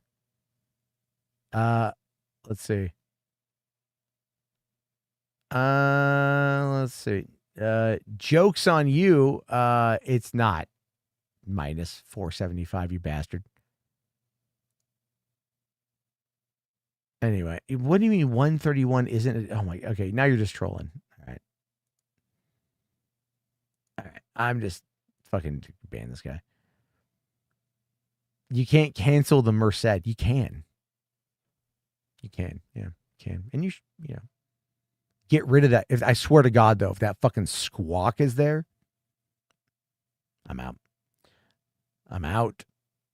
She drove me up the fucking wall. I bet you want Sydney Sweeney in the DC. No, I don't know. No, I want Sydney Sweeney to play Felicia Hardy. Get that Black Cat costume going on. Mo booting up. Why do you love the Screech? It's fucking terrible. Mo's booting up Max Payne 3. Game still holds up, dude. Game still very much holds up. Love that goddamn game. Okay. It's 1:37 in the morning. I've been out for 2.5 hours. You can hear my voice. I'm ready to go to bed. So I appreciate all you guys for hanging out, chilling with me tonight. Thank you very much. Hope the camera worked out okay. Sydney uncanceled herself so people can shut up. Well, how did she hold on, I gotta see this here. Okay, Sydney Sweeney uncanceled? What did she do? Okay. Oh, she addresses silence on the Gene ad. Okay, we'll take a look at this here. Okay. She said, okay. Says her silence on American Eagle jeans backlash has only widened the divide, and I'm against hate and divisiveness. Okay. She says, all right, Sydney Sweeney is addressing her viral American Eagle jeans ad again, affirming that she's against hate and divisiveness and does not support the views some people chose to connect to the campaign. I was honestly surprised by the reaction. The actress recently told People, I did it because I love the jeans and I love the brand, and I don't support the views of some people chose to connect to the campaign. Many have assigned motives and labels to me that just aren't true. The American Eagle campaign stirred up controversy partly due to a piece of advert where Sweeney says genes are passed down from parent to offspring, often determining traits like hair color, personality, and even eye color. My genes are blue. Okay, it's a dumb joke. Some argue that the campaign tagline, Sydney Sweeney has great genes, was a play on the term great genes versus great genes. Wow, you're explaining. Oh my God. And instead was about promoting eugenics.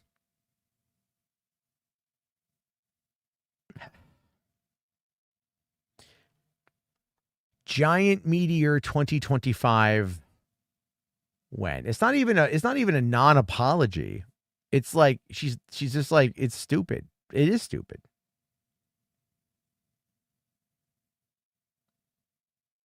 Someone said that they think Sweeney's talent agency made her stay quiet, but since she's fired them, she can speak now. Maybe. I mean, it's entirely possible she got bad advice. She stayed quiet when she shouldn't have stayed quiet. Maybe staying quiet impacted the box office response to Chrissy. She's got a new movie, The Housemaid's Tale, coming out. I don't know if that's theaters or if that's on streaming, but that's with Amanda Seyfried. I saw that promoted today at the store, in the book section. So yeah, she's basically like, I'm going to say whatever I can say to like get people not to be mad at me before I have another project coming out this year that I don't want to see get demolished. So it could be.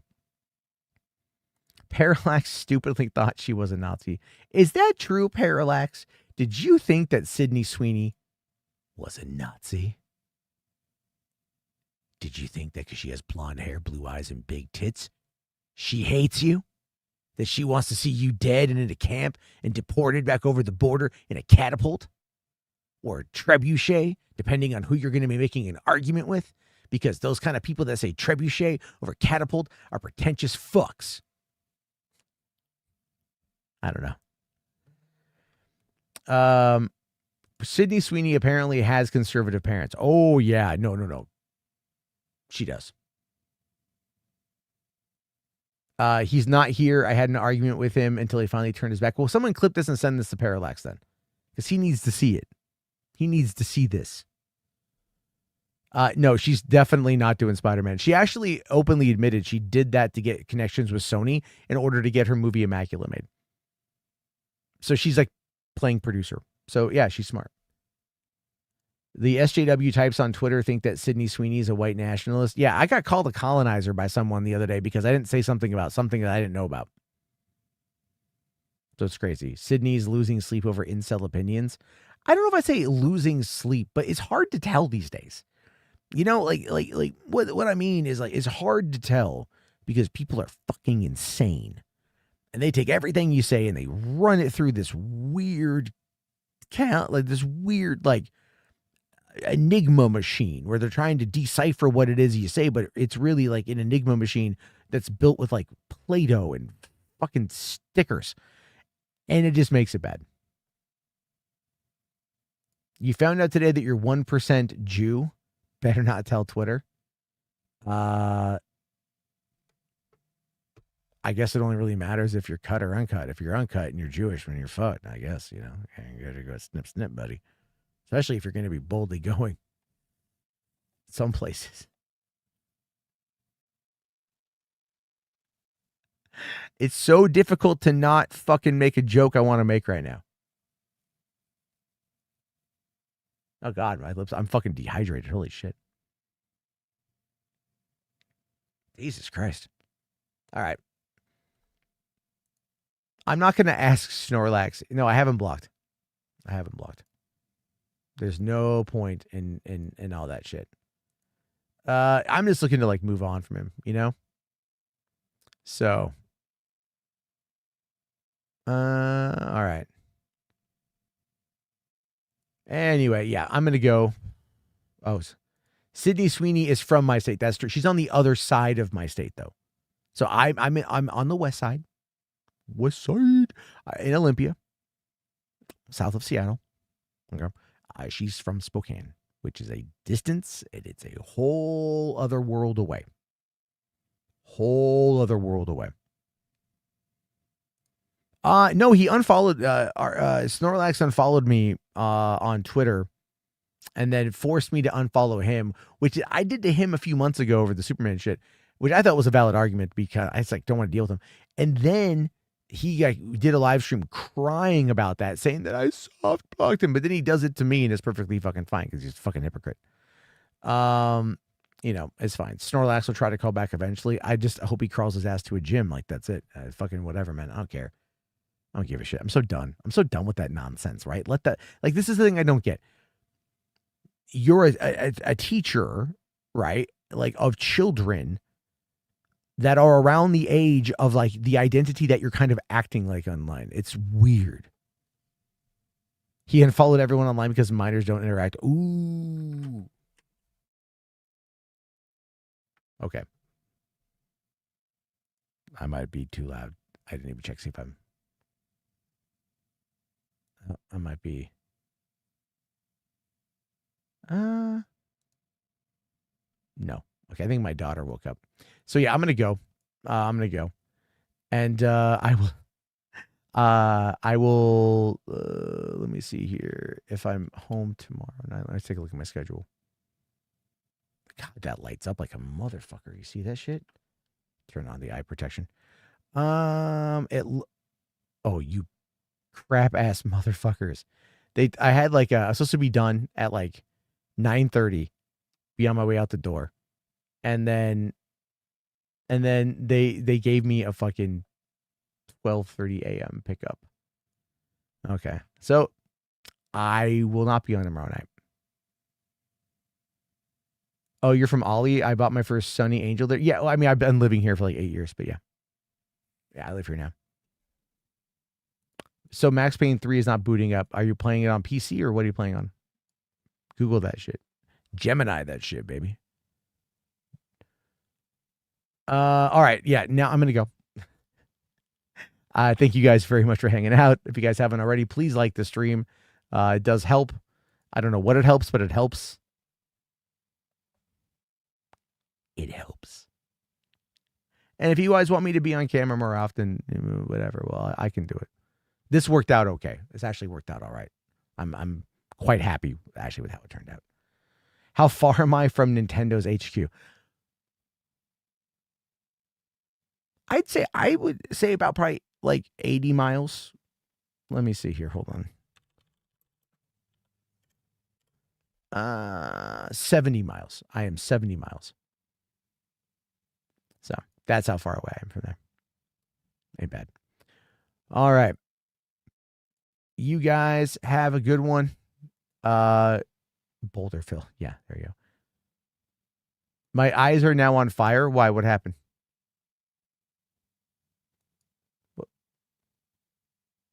I don't know. I don't want to know. Okay. Thank you guys. Have a good one. And don't forget. Turn off that pesky ad block.